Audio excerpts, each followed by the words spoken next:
जिसमें हम लोगों ने पढ़ा था socio religious reform movement in 19th century and in the 20th century. 19वीं और 20वीं शताब्दी के दौरान जो सामाजिक सुधार आंदोलन चला, उस सामाजिक सुधार आंदोलन में हम लोग जब पढ़ रहे थे और मैं आपको बता रहा था, ठीक, जब हम लोग पढ़ रहे थे और जब हम लोग मैं आपको बता रहा था सारी चीजें, तो आपको याद होगा हमने एक बात आपसे कही थी, जो कई सारे आपको मैंने पॉइंट्स बताए थे, उनमें एक इंपॉर्टेंट पॉइंट ये था कि जैसे-जैसे समय आगे बढ़ेगा, मतलब जैसे-जैसे मूवमेंट, जैसे-जैसे अवेयरनेस, जैसे-जैसे एजुकेशन पोजीशन, जैसे-जैसे जिसे कहा जाएगा लॉजिकल पार्ट, जिसे हम लोग रेसिकल थॉट कह सकते हैं। तो जैसे-जैसे ये चीजें डे बाय डे जिस तरह से ये चीजें आगे बढ़ने वाली हैं, उस तरह से अगर देखा जाए 1857 की क्रांति तो बेटा खत्म हो गया, रिवोल्ट ऑफ 1857 तो हम लोग ने पढ़ लिया, मैंने आपको उसके कॉज, इफेक्ट सब कुछ बताए थे आपको, ठीक? रंभा बेटा, क्या तुम अपनी प्रॉब्लम बता सकते हो? Can you share me what is your problem? क्या आप अपनी प्रॉब्लम बता सकते हो रंभा? Yes please. पूर्ववर्ती मतलब बेटा पहले, प्री, आप देख लो, ऊपर भी देख लो बेटा, हिंदी और इंग्लिश दोनों लिखा रहता है। हाँ, बिल्कुल बेटा, सबको सबको नमस्ते, सबको प्रणाम, सबका बहुत बहुत स्वागत है भाई। ठीक, देख लो बेटा, हिंदी और इंग्लिश दोनों लिखा है। The pre organisation of INC, the abbreviation of INC is Indian National Congress. हाँ, ठीक है, प्री मतलब पूर्ववर्ती यानी पहले का। बिल्कुल यस प्रीति, यस, बिल्कुल बिल्कुल सही था। हाँ, बस थोड़ा सा गैप गैप। तो देखो बेटा, मैं उनका नंबर तो नहीं जानता रंभा, मैं उनका नंबर नहीं जानता। कुछ पूछना है, कुछ जानना है तो मैं अपना नंबर दे सकता हूँ आपको। आपको अगर पढ़ने के दौरान जो आपका टॉपिक है आप उसे पढ़ रहे हैं, when you are facing difficulties in your study, you can share me, you can told me, you can ask me your questions and I will try to answer you. ठीक है, मैं पूरा प्रयास करूंगा कि मैं आपको उत्तर दे सकूं। ठीक है, ठीक, चलो तो अभी तो हम लोग पहले पढ़ लें। हाँ, पहले हम लोग पढ़ लें, फिर हम लोग बाद में बात करते हैं उसको लेकर। पहले हम लोग पढ़ लें ना, चलिए। तो अब हम लोग टॉपिक को आगे शुरू करें उससे पहले मुझे ये बता दीजिए कि ऑडियो और वीडियो दोनों आप लोगों को साफ है? ऑडियो मतलब सुनाई पड़ रहा है, वीडियो मतलब दिखाई पड़ रहा है, all clear, there is no problem, no any type of glitches, ठीक, नॉट क्लियर। अच्छा, चलो भाई, एक दो बच्चों ने बताया कि नॉट क्लियर है, तो एक बार आप मुझे थोड़ा सा मौका दे दीजिएगा, 1 मिनट से कम का समय दीजिएगा, जिसमें मैं अपने सिस्टम को एक बार रिफ्रेश कर लूं, ताकि आपको कोई दिक्कत ना आने पाए। मैं रिफ्रेश कर लेता हूँ। चलिए, अब बता दीजिएगा बच्चों, अब ऑडियो वीडियो दोनों क्लियर है? Am I audible and am I visible? मैं दिख भी रहा हूँ, मैं सुनाई भी पड़ रहा हूँ, अब सही हो गया ना? अधिक नहीं, maximum number of student saying that कि ऑल इज ओके। बस एक दो बच्चों ने कहा था ऑल इज ओके, मतलब सब सही है। चलिए भाई, तो हम लोग अपने टॉपिक टॉपिक का नाम आप देख रहे होंगे। टॉपिक का नाम है कांग्रेस से बनने वाले। हाँ बेटा लंबा, थोड़ा रुक जाओ, थोड़ा हम लोग पढ़ लें, फिर इसके बाद जब हम लोग in in the last portion of the class, when I end the class, I will share this. ठीक, नहीं बेटा, मैं तुमको पहले ही बता दूं कि मेरी अंग्रेजी बहुत अच्छी नहीं है। ठीक है, और वैसे भी ये बैच हम लोगों का जो है वो हिंदी मीडियम वाला बैच है, एक बात। दूसरी बात ये कि मैं अपनी ओर से, हाँ, मैं अपनी ओर से कोशिश कर रहा हूँ। आप में से कई बच्चों ने मतलब इस बात के लिए अपनी गुस्सा नाराजगी जाहिर किया है। ठीक है, तो मैं अपनी ओर से कोशिश कर रहा हूँ, लेकिन मुझे ऐसा लगता है कि पीसीएस की परीक्षा देने में, यानी आप जब एग्जाम देते हैं पीसीएस का, तो वहां पर इतना बड़ा अधिकारी बनने के लिए लैंग्वेज कोई प्रॉब्लम होनी नहीं चाहिए। ठीक है, लैंग्वेज कोई प्रॉब्लम नहीं होनी चाहिए। ठीक है, हाँ, और अगर आप पूरी पीपीटी गौर से देखिए तो आपको पूरी पीपीटी हिंदी और इंग्लिश दोनों में मिलती है ना? जब मैं आपके सामने कंटेंट लेकर आता हूँ, नाम से ही आप देख लो, द टॉपिक का नाम की बात करें तो देखो वो हिंदी इंग्लिश दोनों में लिखा हुआ है बेटा। ठीक है, तो मैं तो दोनों चीजें आपको दिखाता हूँ, बताता हूँ। ठीक, चलो भाई, अब हम लोग बात कर रहे हैं अपने टॉपिक को लेकर। हाँ, और टॉपिक का नाम है प्री ऑर्गेनाइजेशन ऑफ आईएनसी, यानी कि कांग्रेस से पहले वाले जो पॉलिटिकल पार्टीज थे, जिनके नाम मैं अभी आपको बताऊंगा, बिल्कुल टेंशन मत लीजिएगा, हम लोग अभी डिस्कशन करेंगे। हाँ, ठीक, और साथ ही साथ हम लोग बात करेंगे बच्चे कांग्रेस को लेकर। ठीक है, साथ ही साथ हम लोग बात करेंगे कांग्रेस को लेकर। कांग्रेस वो पॉलिटिकल पार्टी है, बिल्कुल रितिका, बिल्कुल बिल्कुल सही कहा बेटे। हाँ, मैं आपके बिल्कुल आपके विचारों से I am very with your own with your opinion. ठीक है, चलो भाई।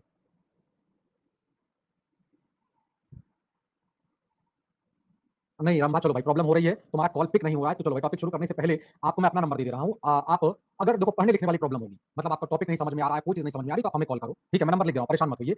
जिनको भी आप फोन कर रहे हैं, अब वो क्यों नहीं फोन उठा रहे हैं मुझे नहीं पता, आई डोंट नो, लेकिन मैं अपना नंबर दे रहा हूँ, मेरा नंबर उठेगा। मेरा नंबर बस तब नहीं उठेगा बेटा जब मैं क्लास में हूँ, जब मैं आपको क्लास पढ़ा रहा हूँ तब मेरा कॉल नहीं उठेगा।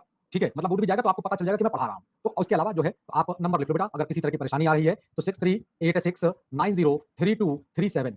ठीक है, आप मुझे फोन कर सकते हो। ठीक है, आप मुझे फ़ोन कर सकते हो। मैं इस बात का पूरा कोशिश करूँगा, आई विल ट्राई कि मैं आपके प्रॉब्लम का सॉल्यूशन दे सकूँ। ठीक है? हाँ, ठीक? मैं आपकी प्रॉब्लम का सॉल्यूशन दे सकूँ। ठीक है? आदर्श, तुम बेटा मुझसे जब फ़ोन करोगे ना, तो मैं तुमको इसी तरह से बात करता हुआ मिलूँगा। ठीक है? मैं तुमको इसी तरह से बात करता हुआ मिलूँगा। अब इसे तुम मीठा बोलो चाहे कड़वा कड़वा बोलो, लेकिन मैं जब तुमसे बात करूँगा, जब भी तुम फ़ोन करोगे, बस ध्यान रखना बेटा, रात को 2-3 बजे मत कर देना। मतलब रात को 2 बजे, 3 बजे, ढाई बजे, उस समय मत करना बेटा। ठीक है? हाँ, ये नहीं कि नंबर दे दिया तो रात को ढाई 3 बजे फ़ोन करने लगो, ऐसा मत करना। ठीक? एक स्टैंडर्ड टाइम रहता है। ठीक है? तो आप जो है, आप मुझे अपनी प्रॉब्लम शेयर कर सकते हो। बस ध्यान रखना, टेक्निकल प्रॉब्लम मत बता देना। मैं टेक्निकल प्रॉब्लम सॉल्व नहीं कर पाऊँगा। पढ़ने-लिखने वाली प्रॉब्लम, हाँ, पढ़ने-लिखने वाली प्रॉब्लम जो है मैं वो सॉल्व करूँगा। आप मुझसे कोई सवाल पूछना चाहते हो कि सर फला क्वेश्चन का फला आंसर नहीं आ रहा है, ठीक है? फला चीज़ नहीं समझ में आई, फला टॉपिक नहीं समझ में आया, तो मैं वो बता सकता हूँ। ठीक है ना? टेक्निकल इश्यू मत बता देना। ठीक? चलो। जया बेटा, तुम्हारा सवाल मैं पढ़ नहीं पाया। Yes, yes. ठीक है, तुम्हारा सवाल बेटा मैं पढ़ नहीं पाया। जया, अपना सवाल तुम दोबारा से पूछ सकते हो, या एक काम करें, अब हम लोग टॉपिक शुरू करें। अब हम लोग टॉपिक शुरू कर दें बच्चे, और क्लास के एंड में अपना-अपना क्वेश्चन आप कर लीजिएगा, जैसा कि मैं रोज करता हूं। डेली डेली मैं ऐसे ही करता हूं, मैं क्लास ले लेता हूं, आप लोग अपने सवाल जब क्लास का एंड होता है तो पूछते हैं, और मैं आपको आपके आंसर भी देता हूं। हाँ बेटा, यही टॉपिक है। Yes yes, this is the name of topic. Today's topic is pre organisation of INC and INC.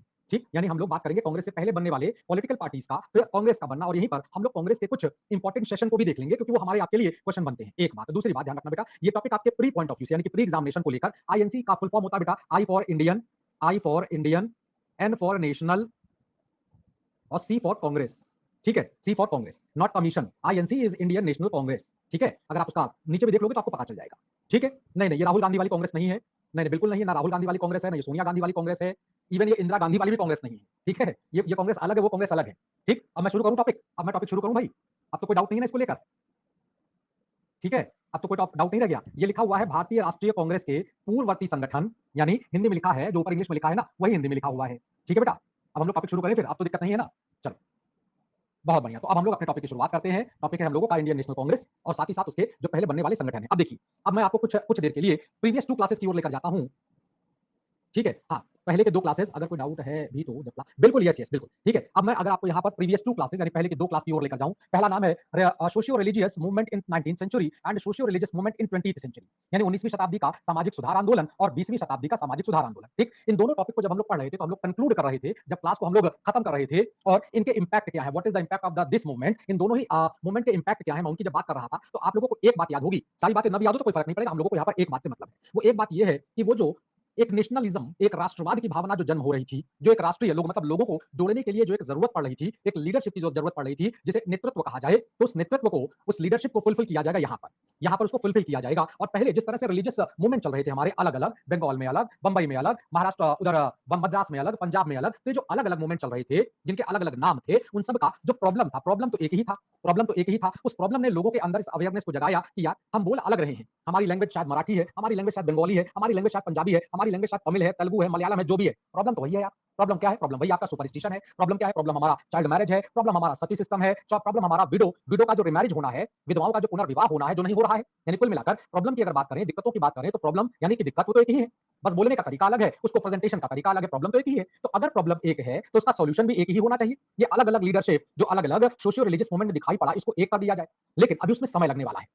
जिस तरह से सोशियो रिलीजियस मूवमेंट में लीडरशिप अलग अलग दिख रहा था, वैसे ही शुरुआत दौर में इन स्टार्टिंग पोजीशन आपको कांग्रेस के अंदर भी अलग अलग प्रकार के, यानी कांग्रेस से पहले अलग अलग प्रकार के पॉलिटिकल पार्टीज को बनाया जा रहा था। ठीक, और ये जरूरत पड़ रही थी, क्योंकि अब जैसे जैसे हम लोगों का देश आगे बढ़ रहा है, जैसे जैसे हमारे देश को आगे बढ़ने का मौका मिल रहा है, आगे बढ़ने का मतलब है जैसे जैसे हम अंग्रेजों के इकोनॉमी पॉलिसी को, उनके कॉलोनियल सिस्टम को समझ पा रहे हैं, वैसे वैसे जरूरत पड़ रही है कि हम उनके सामने अपनी बात को रखें। और ये शुरुआत जिस वक्त आपको सोशियो रिलीजियस मूवमेंट दिखाई पड़ेगा, यानी in the first half of 19th century, यानी 19वीं शताब्दी का जो पहला हिस्सा होगा, जो पहला 50 वर्ष होगा, वहीं से आपको दिखाई पड़ेगा सोशियो रिलीजियस मूवमेंट, और वहीं से आपको दिखाई पड़ने लगेगा भारत के अंदर पॉलिटिकल यूनिटी, पॉलिटिकल पार्टी को लेकर। अगर दोनों चीजों को मिलाइएगा, कंपैरिजन करिएगा, तो जिस तरह से हम लोगों का सोशियो रिलीजियस मूवमेंट जो लीड कर रहे थे, वो लीड करने वाले लोग कौन थे? वो उस जमाने के पढ़े लिखे लोग थे, वो जमाने के एजुकेटेड लोग थे। इसीलिए तो आप गौर करेंगे, अगर आपने थोड़ा मॉन्यूटली इस पूरे क्लास को ऑब्जर्व किया होगा, टॉपिक को आपने पूरा ऑब्जर्व किया होगा, तो आपने देखा होगा मैक्सिमम नाम जो हम लोग बात कर रहे थे, चाहे वो राजा राम मोहन राय का हो, चाहे वो सर सैयद अहमद खां का हो, चाहे वो स्वामी विवेकानंद का हो, वो चाहे आत्माराम पांडुरंग का हो, चाहे वो महादेव गोविंद रानडे का हो, चाहे वो द्वारकानाथ टैगोर का हो, चाहे वो देवेंद्रनाथ टैगोर का हो, चाहे वो केसी सेन का हो, इतने नाम मुझे लगता है बहुत हो जाएंगे। वैसे नाम और हैं, लेकिन हम लोगों की बात को समझने के लिए मैं जो अपनी बातें कह रहा हूं उसके लिए, ठीक है, उसके लिए अगर मैं कहूं तो इतने नाम काफी हो जाते हैं, इतने नाम काफी हो जाते हैं। तो ये वो लोग हैं जो कि वेस्टर्न एजुकेशन से इन्फ्लुएंस्ड हैं, जो कि पश्चिमी शिक्षा से बहुत ज्यादा प्रभावित आपको दिखाई पड़ेंगे। और शायद यही कारण रहा कि आगे चलकर जो एजुकेशन का जो एक मीडियम अडॉप्ट किया जाएगा, वो इंग्लिश ही होगा। उसके कई अलग अलग कारण हैं, उनमें से एक कारण आपको ये भी दिखाई पड़ेगा। क्यों? क्योंकि अगर हम लोग अपने पुरानी, यानी अपना जो पुराना वाला तरीका है, जो ट्रेडिशनल तरीका है, ठीक, नो साउंड नो वीडियो, क्या बच्चों अभी भी वीडियो और ऑडियो की प्रॉब्लम है? अभी भी है? नहीं है ना? सही है, ओके। तो मेरी ओर से सही चल रहा है, चलो भाई। ठीक है, एक आध बच्चों को प्रॉब्लम हो सकता है, वो नेटवर्क का इशू हो, that's why they are facing this problem, otherwise सब कुछ सही है। ठीक है, चलो भाई। तो जो first half of 19th century है, ये पैरेलल इंडिया में दो प्रकार की कंडीशन ले चल रहा है। पहली कंडीशन है अपने ट्रेडिशन में, जो कि सोशल एविल के तौर पर जाने जाते हैं, जो कि सामाजिक बुराई के तौर पर जाने जाते हैं, उनकी बात करें। और एक आपके उन बुराइयों को दूर करने के लिए चलने वाला मूवमेंट है, जिसे कुछ तो बोलें सर, अरे रुक जाओ बच्चों, मैं टाइपिंग कर दूं, ठीक है।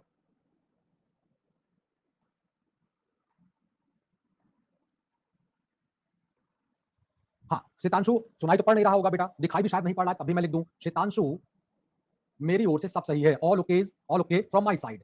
शैतांशु ऑल ओके, ठीक है ना? हाँ, अब देखो उनको ऑडियो वीडियो बेटा कुछ भी नहीं दिख रहा था, तो मैंने कमेंट में टाइप कर दिया है, अपना वो कर दिया है, तो हो सकता है, हाँ, तो हो सकता है कि उनको दिख जाए और स्क्रीन पर भी लिख दिया है, तो काम चल जाएगा। ठीक है, चलो अब हम लोग आ जाते हैं। हाँ, अब हम लोग आ जाते हैं। नहीं, आप लोगों को मेरा कमेंट दिख रहा है ना? मेरा कमेंट तो दिख रहा होगा बेटा आप लोगों को? मेरा दिख रहा है ना? तो इसका मतलब उनको भी मेरा कमेंट दिख जाएगा। ठीक है, चलो।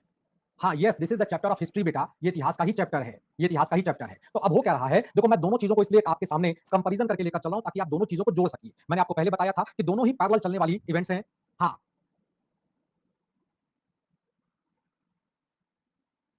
कोई बात नहीं ज्योति, हाँ, आप अपने गेस्ट को अटेंड कर लो। ठीक, तो इससे होगा क्या कि देखो अगर आप गौर से देखिए तो सोशियो रिलीजियस, ठीक है, सोशियो रिलीजियस मूवमेंट भी जब आगे बढ़ रहा है, वहां की अगर बात करें तो उसमें भी पढ़े लिखे लोग हैं, एजुकेटेड लोग हैं, जो हायर क्लास से बिलोंग करते हैं। हायर क्लास का मतलब है जो कि पैसे वाले लोग हैं। ठीक है, दूसरी तरफ अगर बात करें तो आपको जो पॉलिटिकल पार्टीज भी डेवलप होती दिखाई पड़ेंगी, वो भी आपके हायर क्लास से जुड़े लोग हैं, जैसे जमींदार हैं, जिनको लैंड होल्डर्स कहा जाता है, जिनको हम लोग तालुकेदार के तौर पर भी जानते हैं। ठीक है, चलो, जिनको हम लोग तालुकेदार के तौर पर भी जानते हैं। ठीक है, बेटा सपना मैं क्या करूं बेटा, मैं बड़ा पेशो-पेश में रहता हूं, स्पेशली दिस दिस बैच। ठीक है, और आप लोगों के बैच में जो क्लास ज्यादा देर हो जाती है उसका भी कारण यही रहता है कि मुझसे 4 बार ये पूछा जाता है कि व्हाट इज प्री आईएनसी। भैया हिंदी में भी लिखा है, अंग्रेजी में भी लिखा हुआ है। मैं 4 बार बता भी चुका हूं कि प्री आईएनसी मींस ऐसे पॉलिटिकल पार्टीज जो कि कांग्रेस से पहले बने हुए हैं। मैं 4 बार बता भी चुका हूं, लेकिन उसके बावजूद वो कट पेस्ट होता रहता है। ठीक है ना? तो अब अच्छा, इतना करने के बावजूद भी आप लोग मतलब हो सकता है खराब लगे आप लोगों को। ठीक है, तो इतना करने के बावजूद बच्चे मतलब कंप्लेंट पहुंची रहती है कि पढ़ा नहीं पाते हैं, अंग्रेजी में नहीं पढ़ाते हैं, ऐसा वैसा। ठीक है, हाँ, तो चलो अब हम लोग वापस अपने टॉपिक पर आ जाते हैं। चलो भाई, अब कुल मिलाकर अब आप गौर से देखिए तो जिस वक्त सोशियो रिलीजियस मूवमेंट चल रहा है, ठीक उसी समय पर पॉलिटिकल मूवमेंट भी आपको चलते दिखाई पड़ेंगे। वो थोड़े-थोड़े ही हैं, वो छोटे-छोटे ही पॉलिटिकल पार्टीज़ हैं, वो छोटे-छोटे पॉलिटिकल पार्टीज़ हैं। लेकिन इनमें अगर देखा जाए तो बहुत सारी ऐसी चीज़ें आपको दिखाई पड़ेंगी, जैसे जैसे अब अगर आप देखिएगा तो ये पॉलिटिकल पार्टीज़ के जो लीडर जिनका नाम मैं अभी आपको बताऊँगा, तो ये बता क्या रहे हैं? ये बताना चाहते हैं कि किस सेक्टर में इंग्लिश एडमिनिस्ट्रेशन को, इंग्लिश गवर्नमेंट को रिफॉर्म करना चाहिए। जैसे कि एजुकेशन सेक्टर को डेवलप करिए, जैसे कि आप आर्मी सेक्टर को डेवलप करिए, उसमें इंडियंस पार्टिसिपेशन को रखिए। ये कुल मिलाकर जो प्रॉब्लम्स है उनको फेस करना और उनको अंग्रेजों को बताना। ठीक है, उनको अंग्रेजों को बताना, तो ये चीज आपको दिखाई पड़ेगी। 19th सेंचुरी का जो फर्स्ट हाफ और सेकंड हाफ आपको दिखाई पड़ेगा, यहाँ पर जो आपका एजुकेटेड क्लास आपको दिखाई पड़ेगा, जिसे हम लोग पढ़ा लिखा वर्ग कहते हैं, वो है कौन कौन? वो लॉयर्स हैं, वो जर्नलिस्ट हैं, वो डॉक्टर्स हैं, वो टीचर्स हैं, यानी कि वो वकील, पत्रकार, डॉक्टर। और आगे चलकर आप देखिएगा जब कांग्रेस भी बनेगी तो यही यही पढ़े लिखे लोग ही जो होंगे, हाँ, यही पढ़े लिखे लोग ही इकट्ठा करने का काम करेंगे, क्योंकि यही लोग उन लोगों के पास जाएंगे जो पढ़े लिखे नहीं है, और उनको अब बताएंगे कि मोटिव क्या है, उद्देश्य क्या है, हम लोगों को क्यों इकट्ठा हो जाना चाहिए। तो जो प्री यानी कांग्रेस से पहले जो पॉलिटिकल ऑर्गेनाइजेशन बन रहे हैं, जिनको हम लोग अलग अलग एरिया वाइज देख ले, जैसे शुरुआत करते हैं बंगाल। अब बंगाल से शुरुआत क्यों करते हैं, है ना? बंगाल से स्टार्ट क्यों किया जाता है? Why we are start from Bengal? क्योंकि बंगाल अंग्रेजों की सबसे पहली फर्स्ट एडमिनिस्ट्रेटिव प्रोविंस के तौर पर है, एक बात। दूसरा, बंगाल उनकी एक तरीके से कैपिटल के तौर पर दिखाई पड़ेगा। बंगाल ही वो जगह जहां से उन्होंने अपने आप को एक मोनार्कियल सिस्टम से अगर देखा जाए तो उन्होंने वहां से अपने आप को स्टैब्लिश किया है, वहां से उन्होंने अपने आप को स्थापित किया। और ये बात आपको याद होगी जब हम बात कर रहे थे आपसे battle of Plassey 1757, battle of Buxar 1764, वहां से अगर आप देखोगे तो अंग्रेजों के लिए बंगाल एक बहुत ही सुटेबल स्टेट है, बिल्कुल सही राज्य है जो उनके काम कर रहा है, जो उनके लिए बहुत अच्छा काम कर रहा है। ठीक है, हाँ, अब देखो बंगाल के अंदर बनने वाला जो पहला पॉलिटिकल ऑर्गेनाइजेशन है, ये बिल्कुल उसी समय बन रहा है। अगर आप देखिए तो 1928 जब आपका बंगाल के अंदर राजा राम मोहन राय ब्रह्म समाज को बना रहे हैं, ठीक उसी से कुछ समय बाद देखिए आफ्टर 8 इयर्स, 8 साल बाद, और उसी ब्रह्म समाज से ताल्लुक रखने वाले बिलोंगिंग पर्सन जिनका नाम द्वारकानाथ टैगोर है, जिनका नाम जिनमें कई और लोग शामिल हो जाएंगे। ठीक है, तो 1836 में आप देखिएगा एक पॉलिटिकल इंस्टीट्यूशन बनाया जाएगा जिसका नाम होगा बच्चों बंग भाषा प्रकाशिका सभा। बंग भाषा प्रकाशिका सभा, इसको कई जगहों पर ऐसे भी लिखा है कि बंग भाषा प्रकाशक सभा, प्रकाशिका की जगह पर प्रकाशक लिखा हुआ है। ठीक है ना? और द्वारकानाथ टैगोर जो कि पहले ब्रह्म समाज से जुड़े हुए थे, राजा राम मोहन राय के साथ जुड़े हुए थे, वही इस पॉलिटिकल पार्टी को बनाने का काम करेंगे, जिनके साथ रामचंद्र विद्यावगीश ऐसे कई सारे लोग होंगे। 1930 राजा राम मोहन राय जो चले जाएंगे लंदन की ओर, उनके अपने कारण है, वो मैंने तब भी आपको बताया था। जो इंडियन मुगल एम्परर हैं जिनको कहा जाता है अकबर सेकंड, तो उनकी बातों को लेकर, वो मांगों को लेकर राम मोहन राय राजा के टाइटल के साथ चले जाते हैं इंग्लैंड। अनफॉर्चुनेटली 1833 में वहीं पर उनकी डेथ भी हो जाती है। आगे उनके इस इंस्टीट्यूशन को, जिसको ब्रह्म समाज कहा जा रहा है, उसको यही द्वारकानाथ टैगोर, रामचंद्र विद्यावगीश और बाकी लोग चला रहे हैं, कंटिन्यू कर रहे हैं। आपको ये भी याद होगा कि 1830 तक आते आते, 1832 तक आते आते, आगे चलकर हम लोग बात करें तो द्वारकानाथ टैगोर जब इस पॉलिटिकल पॉलिटिकल मूवमेंट की ओर आगे बढ़ेंगे तो वो अपने बेटे देवेंद्रनाथ टैगोर को सौंप देंगे। अब वो कूद पड़े हैं राजनीति की ओर, वो कूद पड़े हैं पॉलिटिक्स की ओर, और उसके पीछे जो कारण है उसका कारण ये कि वो एजुकेशन के डेवलपमेंट की बात कर रहे हैं, एजुकेशन के बढ़ाने की बात कर रहे हैं। अब ये भारत के लोग एजुकेशन की बात क्यों करने लगे और वेस्टर्न एजुकेशन की बात क्यों करने लगे, उसके पीछे कारण है। उसके पीछे का कारण अगर आपको याद होगा तो आप लोगों ने पॉलिटी की क्लास में दो आप लोगों ने चार्टर एक्ट पढ़ा होगा। एक चार्टर एक्ट है बच्चों 1813 का और एक चार्टर एक्ट है 1833 का। ये दो चार्टर एक्ट आपने पढ़े होंगे। इन दोनों एक्ट के एक प्रोविजन को मैं यहाँ पर मेंशन करूंगा, अंडरलाइन करूंगा। 1813 का चार्टर एक्ट कहता है कि इंडिया में एजुकेशन के लिए 1 लाख रुपए का बजट का प्रोविजन किया जाएगा। There will be a provision of 1 lakh rupees, और ये किया गया 1813 के 1813 के चार्टर एक्ट में किया गया। वो एक अलग बात है कि 1 लाख रुपए में से एक पैसा भी खर्चा नहीं किया गया, यानी 20 साल तक किसी प्रकार का कोई पैसा भारत में एजुकेशन के डेवलपमेंट के लिए नहीं खर्चा किया गया। अब बात तो आपने कर दी एजुकेशन को लेकर। हाँ, ठीक है, ठीक, तो अब देखिए, अब आपको यहाँ पर देखा जाए तो भारत में एजुकेशन के डेवलपमेंट के लिए अंग्रेजी कंपनी ने ही एक ऑप्शन दे दिया है। अब जब आपने किसी को कुछ बात कह दिया तो निश्चित तौर पर मतलब ये आपके सामने वाले के मन में ये आ जाएगा कि भाई ये हमारे लिए कुछ करने वाले हैं। लेकिन जब अगले 20 साल तक कुछ नहीं किया गया, कुछ भी नहीं किया गया, तब फिर अब लगता है कि साहब ये तो हाँ, ठीक है, ये तो अब प्रॉब्लम आ रही है, ये तो एक बड़ी प्रॉब्लम आ चुकी है मेरे सामने, क्या किया जाए? इसीलिए आने वाले समय में 1833 में आप देखेंगे कि एक और काम किया जाएगा और वो ये 1833 का चार्टर एक्ट एक प्रोविजन लेकर आएगा कि भारत में एजुकेशन जो दिया जाएगा वो इंग्लिश मीडियम में दिया जाएगा। अब एक समस्या ये हो जाती है कि इंडिया की maximum population, number of population की अगर बात करें तो उनके सामने एक समस्या है और वो समस्या ये है कि अंग्रेजी आती नहीं है, तो कैसे पढ़ पाओगे आप मीडियम इंग्लिश कर रहे हो। तो इसीलिए कहना है भारतीयों का, इंडियन पॉलिटिशियंस का, इंडियन सोशल रिफॉर्मर का, जिनमें से एक द्वारकानाथ टैगोर है, उनका ये डिमांड है कि साहब बंगाली एजुकेशन, जिसे वर्नाक्यूलर एजुकेशन कहा जाएगा, जिसे देशी भाषा की शिक्षा कहा जाएगा, तो वर्नाक्यूलर एजुकेशन को आगे बढ़ाया जाए, क्योंकि अगर हम अंग्रेजी सीख गए और जाकर अंग्रेजी बोलने लगे तो फिर एक प्रॉब्लम आएगी। ज्यादा लोग को समझ नहीं पाएंगे, ज्यादा लोग को नहीं समझ पाएंगे, है ना? अधिक अगर मैक्सिमम लोगों को समझाना और बताना है तो आपको उस लैंग्वेज का यूज करना है जिसको मैक्सिमम लोग यूज कर रहे हैं। ठीक है, इसीलिए बंगाली एजुकेशन की बात कही गई है। साथ ही साथ लोगों की अवेयरनेस बढ़े कि उनके साथ क्या हो रहा है, क्या नहीं हो रहा है, और जो नहीं हो रहा है वो क्यों नहीं हो रहा है। वो बाकी लोगों के साथ अगर ऐसा हो रहा है, फैसिलिटीज की बात कर रहा हूं, तो हमारे साथ क्यों नहीं हो रहा है? यस, बिल्कुल सही कहा। 1835 में जब मैकॉले मिनट्स आएगा तो डाउन वर्ल्ड फिल्ट्रेशन थ्योरी ही आएगी, इसी का एक प्रकार से विरोध किया जाएगा। तो भारतीयों का, इंडियंस की डिमांड क्या है, उस डिमांड को रखने के लिए, तो अगर ऐसा हो रहा है, फैसिलिटीज की बात कर रहा हूं, तो हमारे साथ क्यों नहीं हो रहा है? यस, बिल्कुल सही कहा। 1835 में जब मैकॉले मिनट्स आएगा तो डाउन वर्ल्ड फिल्ट्रेशन थ्योरी ही आएगी, इसी का एक प्रकार से विरोध किया जाएगा। तो भारतीयों का, इंडियंस की डिमांड क्या है, उस डिमांड को रखने के लिए, उस डिमांड को अंग्रेजों तक पहुंचाने के लिए कुछ तो होना चाहिए।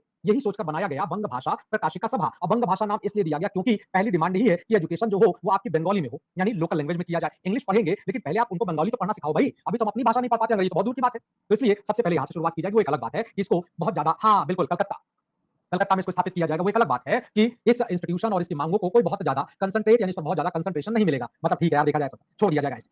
और यही कारण है कि आप देखोगे कि इस संस्था के द्वारा अपनी बातों को बार बार रखा जा रहा है। साथ ही साथ बात मांग की जा रही है फ्रीडम ऑफ प्रेस, प्रेस की स्वतंत्रता को लेकर। आगे चलकर हम लोग एक क्लास पूरी करेंगे जिसमें प्रेस के बारे में बात करेंगे। तो होगा क्या, 1799 में प्रेस के ऊपर बैन लगने शुरू हो गए हैं। हेस्टिंग्स के जमाने से, लॉर्ड हेस्टिंग्स के जमाने से आप देखोगे तो लगातार प्रेस के ऊपर बैन लगने शुरू हो गए हैं। 1823 तक की अगर बात करें तो 1823 में एक एक्स ऑफिसियो गवर्नर जनरल आए जिनको जॉन एडम्स कहा जाता है। जॉन एडम्स ने तो काफी ज्यादा सेंसर लगा दिया था, मतलब काफी ज्यादा प्रतिबंध लगा दिया। तो प्रेस को फ्रीडम नहीं है अपनी बात कहने का। अगर वो अपनी बात कहता है, फ्रीली अपनी बात कहता है, तो फ्रीली बात करोगे तो क्या कहोगे? यही तो कहोगे, अंग्रेज तुम्हारा प्रशासन खराब है, English administrator, your administration is मतलब fail and not good for us, वो हमारे लिए अच्छा नहीं है। यानी एक तरीके से अगर देखा जाए, अंग्रेजों की बात सोच से सोचा जाए तो ये तो एक तरीके से उनके लिए उनका विरोध करना है, उनको क्रिटिसाइज करना है, और जिसको एक नया शब्द दिया जाएगा, ये तो देशद्रोह है। हम लोग देश के मालिक है तो तुम देशद्रोह कर रहे हो। तो बड़े प्रेस के फ्री होने की बात कही जा रही है। ठीक है, 1835 तक आते आते मेटकॉफ वो फ्री कर देगा, उसे लिबरेटर ऑफ प्रेस भी कहा जाएगा। साथ ही साथ जो बड़े बड़े ऑफिसेज हैं, बड़े ऑफिसेज का मतलब है इंग्लिश ऑफिसेज की बात है, वहां पर नौकरी में बड़े पदों के लिए, हायर पोस्ट के लिए इंडियन पर्सन को भी मौका मिलना चाहिए। भारतीयों को भी मौका दो यार, ताकि हम भारतीयों को भी प्रशासन में आने का मौका मिल जाए, हम भी एडमिनिस्ट्रेशन का पार्ट हो जाए। तो जो गलतियां अंग्रेज एडमिनिस्ट्रेशन, इंग्लिश एडमिनिस्ट्रेशन कर रहा है, हम उसे बता तो दें, क्योंकि आप हमारे इंडिया के कल्चर, हमारे इंडिया के क्लाइमेट, हमारी जमीन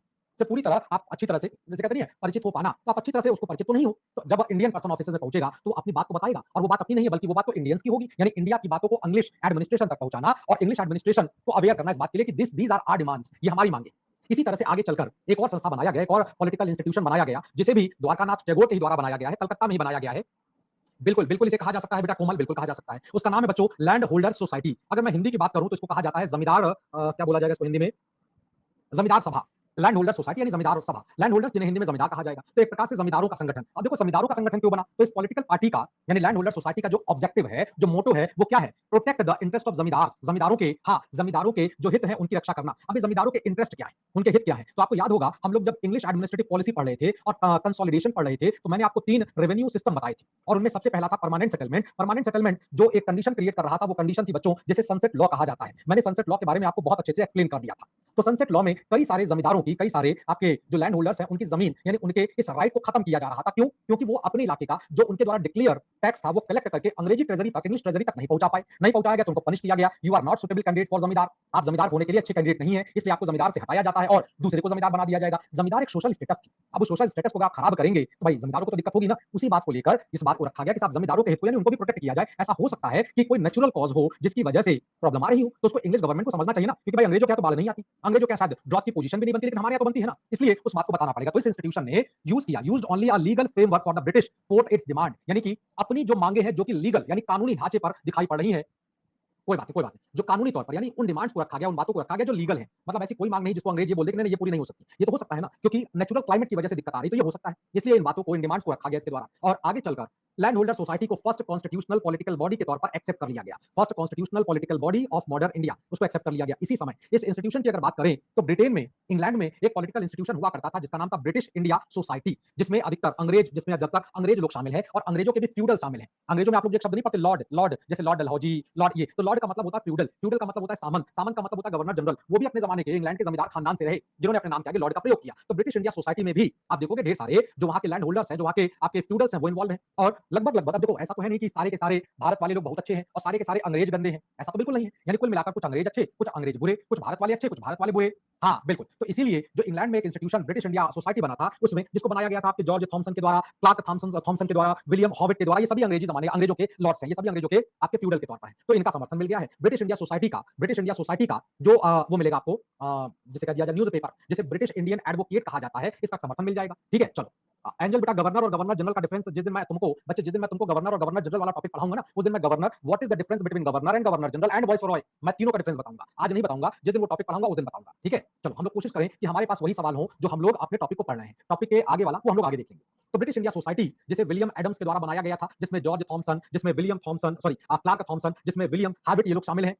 हाँ, ये लोग शामिल हैं। तो इनके द्वारा बनाया गया और इन्होंने इस बात को बताया कि भाई देखो, जो कंपनी जो पॉलिसीज बना रही है, वो पॉलिसीज इंडियन के अगेंस्ट में है, वो इंडिया के अगेंस्ट में है। और ये बात इस सोसाइटी ने नहीं कहा, ऐसे बहुत सारे इंग्लिश मेंबर ऑफ पार्लियामेंट हैं, उन्होंने भी इस बात को कहा हुआ है। अगर मैं एक नाम लेता हूं, तो वो नाम आता है आपका Benjamin Disraeli. He was member of parliament, he was member of the legislative sorry, he was member of lower house of Britain, British parliament. तो बेंजामिन डिज़राएली ने इस बात को कहा था कि जो पॉलिसीज कंपनी अडॉप्ट कर रही है, वो पॉलिसीज आगे चलकर इंग्लिश एडमिनिस्ट्रेशन के लिए बहुत हार्मफुल होगा और हो सकता है कि एक बहुत बड़ा रिवोल्ट तक दिखाई पड़े। अब आप देखिए, ये जब इंस्टीट्यूशन बना बच्चे, तब आपका 1839 का ईयर है और आने वाले कुछ 10 साल बीते 10 साल भी नहीं बीते। अब आप देखिए, पॉलिसीज आगे चलकर इंग्लिश एडमिनिस्ट्रेशन के लिए बहुत हार्मफुल होगा और हो सकता है कि जो पॉलिटिव sorry, he was member of lower house of Britain, उन्होंने भी इस बात को कहा हुआ है। अगर मैं एक नाम लेता हूं, तो वो नाम आता है आपका Benjamin Disraeli. He was member of parliament, he was member of the legislative sorry, he was member of lower house of Britain, British parliament. तो बेंजामिन डिज़राएली ने इस बात को कहा था कि जो पॉलिसीज कंपनी अडॉप्ट कर रही है, वो पॉलिसीज आगे चलकर इंग्लिश एडमिनिस्ट्रेशन के लिए बहुत हार्मफुल होगा और हो सकता है कि एक बहुत बड़ा रिवोल्ट तक दिखाई पड़े। अब आप देखिए,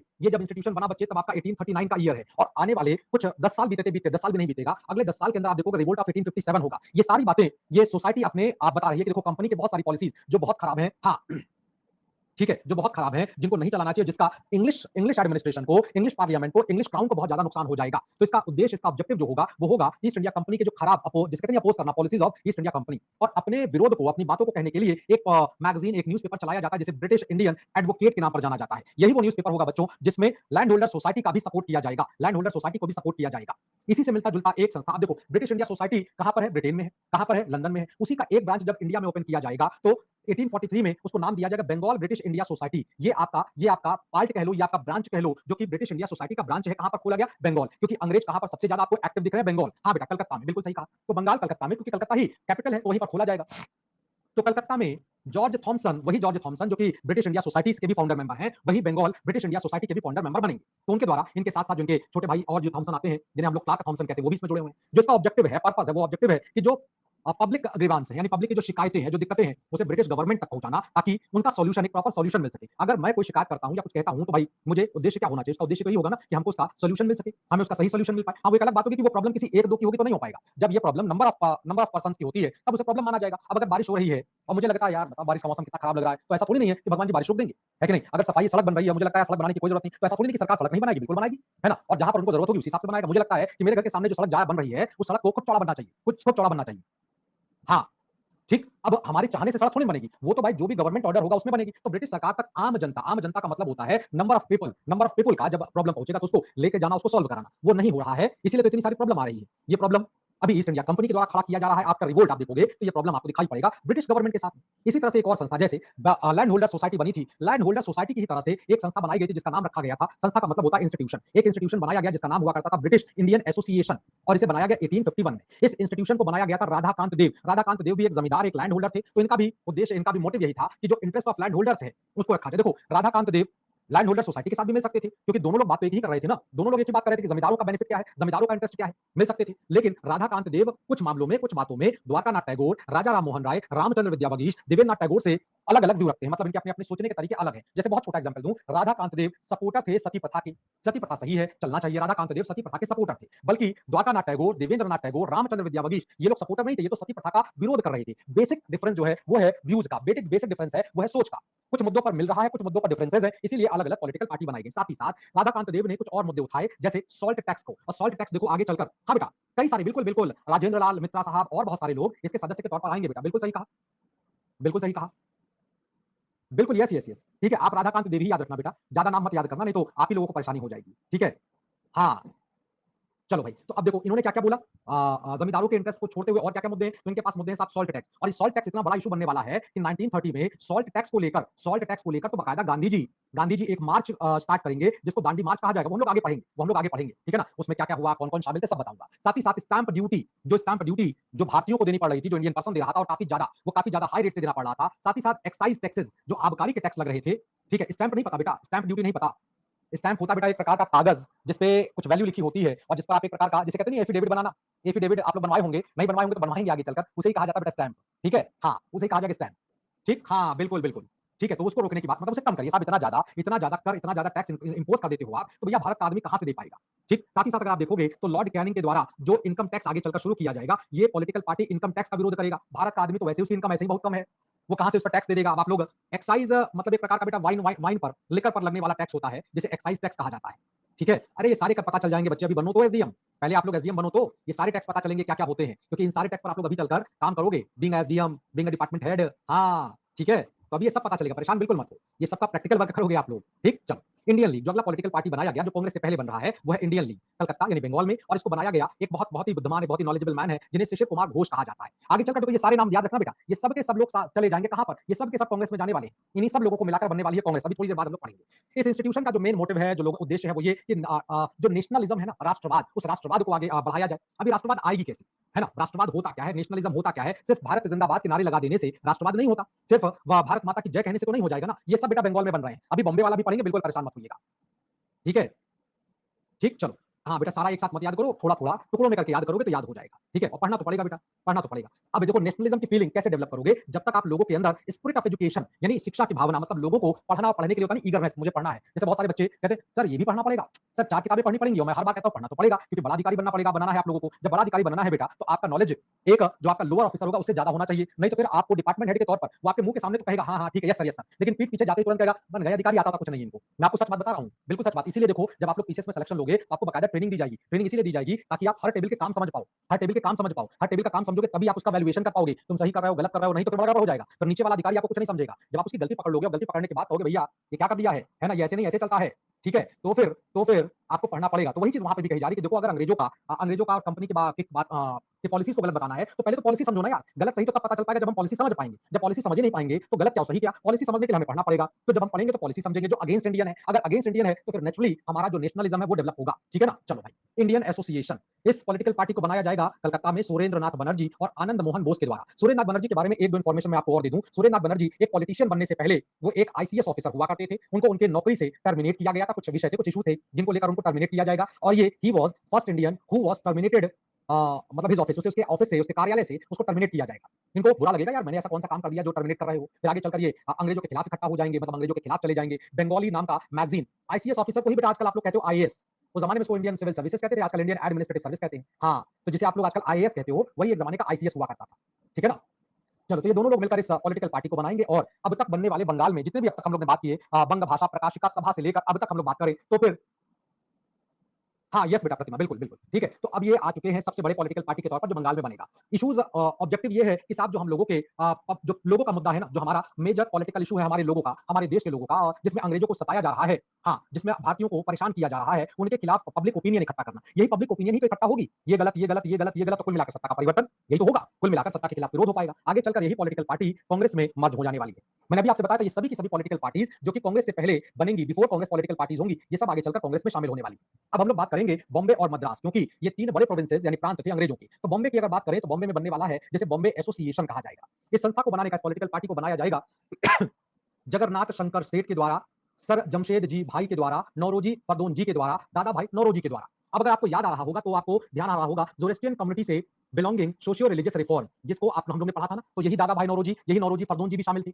और जब मैं उस दिन आपको बता रहा था दादा भाई नौरोजी के बारे में, तब मैंने आपसे बताया था ना, इनको कहा जाता है he was known as a great grand old man of India. He was famous as a big politician. He was first Indian person who was elected for British parliament. ये भारत के पहले, हाँ, रहनुमाई माजदान सभा, बिल्कुल, ये पहले भारतीय हैं जो कि इंग्लिश पार्लियामेंट के लिए चुने जाएंगे। ये, और मैंने आपको ये भी बताया था कि आगे चलकर एक किताब लिखेंगे जिसका नाम होगा poverty and un British rule in India, जिसमें सबसे पहली बार नेशनल इनकम, जिसमें सबसे पहली बार पर कैपिटा इनकम, जिसमें पहली बार ड्रेन ऑफ वेल्थ थ्योरी सब दिया जाएगा, है ना। यानी कुल मिलाकर ये बहुत ही टैलेंटेड अपने जमाने के व्यक्ति हुआ करते हैं, मल्टीटास्किंग पर्सन है, जिन्होंने भारत की प्रॉब्लम को हर तरीके से अंग्रेजों के सामने रखने का प्रयास किया हुआ है। ठीक है, चलो भाई, कात्यायनी बेटा अभी तो नहीं याद है मुझे। चलो, पब्लिक देखो, ये पार्टी बनी किस लिए? पार्टी का काम होगा ब्रिटिश गवर्नमेंट को, ब्रिटिश रूल को, जो पब्लिक से जुड़े हुए, हाँ, जो पब्लिक से जुड़े हुए इश्यूज हैं, जो पब्लिक से जुड़े हुए इश्यूज हैं, उन इश्यूज को ब्रिटिश गवर्नमेंट के सामने लेकर जाना। हाँ, बिल्कुल बेटा, ये बिल्कुल स्टार्टिंग से ही चल रही है, ठीक। ब्रिटिश गवर्नमेंट के सामने लेके जाना कि साहब देखिए ये पॉलिसी गलत है, ये पॉलिसी आपका अगेंस्ट सिटीजन जा रहा है, ठीक है, अगेंस्ट सिटीजन के तौर पर जा रहा है। तो इस प्रकार से ढेर सारे बातों को, जो ढेर सारे पॉलिसीज, जो ढेर सारे लॉज बनाए जाएंगे जो अगेंस्ट इंडियन है, उनकी बात कर रहा हूं। ठीक है, अब जब मैं यहाँ पर आपसे बोल रहा हूँ कि अगेंस्ट इंडियन, इसका मतलब साफ है कि वो कॉन्सेप्ट कहीं ना कहीं अंग्रेजों के ही द्वारा शुरू किया गया था। ये मैं आपको पहले भी बता चुका हूँ, ठीक है, क्योंकि भारत के लोगों के अंदर इंडिया वाला फीलिंग अभी नहीं, थोड़ी समय बाद आएगा, जब वो अच्छी तरह से इंग्लैंड से पढ़ समझ कर आ जाएंगे, तब उनको लगेगा यार कि हम चाहे जो भी बोले, हम तो इंडियन है, ठीक है। और ये आपके बॉम्बे की पहली पॉलिटिकल इंस्टीट्यूशन के तौर पर जानी जाती है। आगे अगर इसी पॉलिटिकल इंस्टीट्यूशन का नाम बदलने वाला है, इसे हम लोग बॉम्बे प्रेसिडेंसी एसोसिएशन भी कहेंगे। खैर, उससे पहले जो पूना सार्वजनिक सभा है, जिसे महादेव गोविंद रनाडे, जो कि पहले एक इंग्लिश जज हुआ करते थे, एक सोशल रिफॉर्मर भी हुआ करते थे, इनकी पत्नी हुआ करती थी जिनका नाम था पंडिता रमाबाई, है ना, जो कि पहले एक पॉलिटिकल इंस्टीट्यूशन के तौर पर जानी जाती है। आगे अगर इसी पॉलिटिकल इंस्टीट्यूशन का नाम बदलने वाला है, इसे हम लोग बॉम्बे प्रेसिडेंसी एसोसिएशन भी कहेंगे। खैर, उससे पहले जो पूना सार्वजनिक सभा है, जिसे महादेव गोविंद रनाडे, जो कि पहले एक इंग्लिश जज हुआ करते थे, एक सोशल रिफॉर्मर भी हुआ करते थे, इनकी पत्नी हुआ करती थी जिनका नाम था पंडिता रमाबाई, है ना, आपको याद होगा, हम लोगों ने पहले भी पढ़ा था। ये सब मतलब एजुकेशन को लेकर, चाइल्ड मैरिज के अगेंस्ट में जाना, विडो मैरिज को प्रमोट करना, इन सबको लेकर इनके साथ में जीजी आगरकर, चिबनोटकर, आत्माराम पांडुरंग, ढेर सारे लोग मिले थे। तो पूना सार्वजनिक सभा ने एक जो मुद्दा उठाया था, वो था लीगल राइट ऑफ फार्मर्स, किसानों के जो लीगल राइट है, जैसे उनके ऊपर इतना ज्यादा,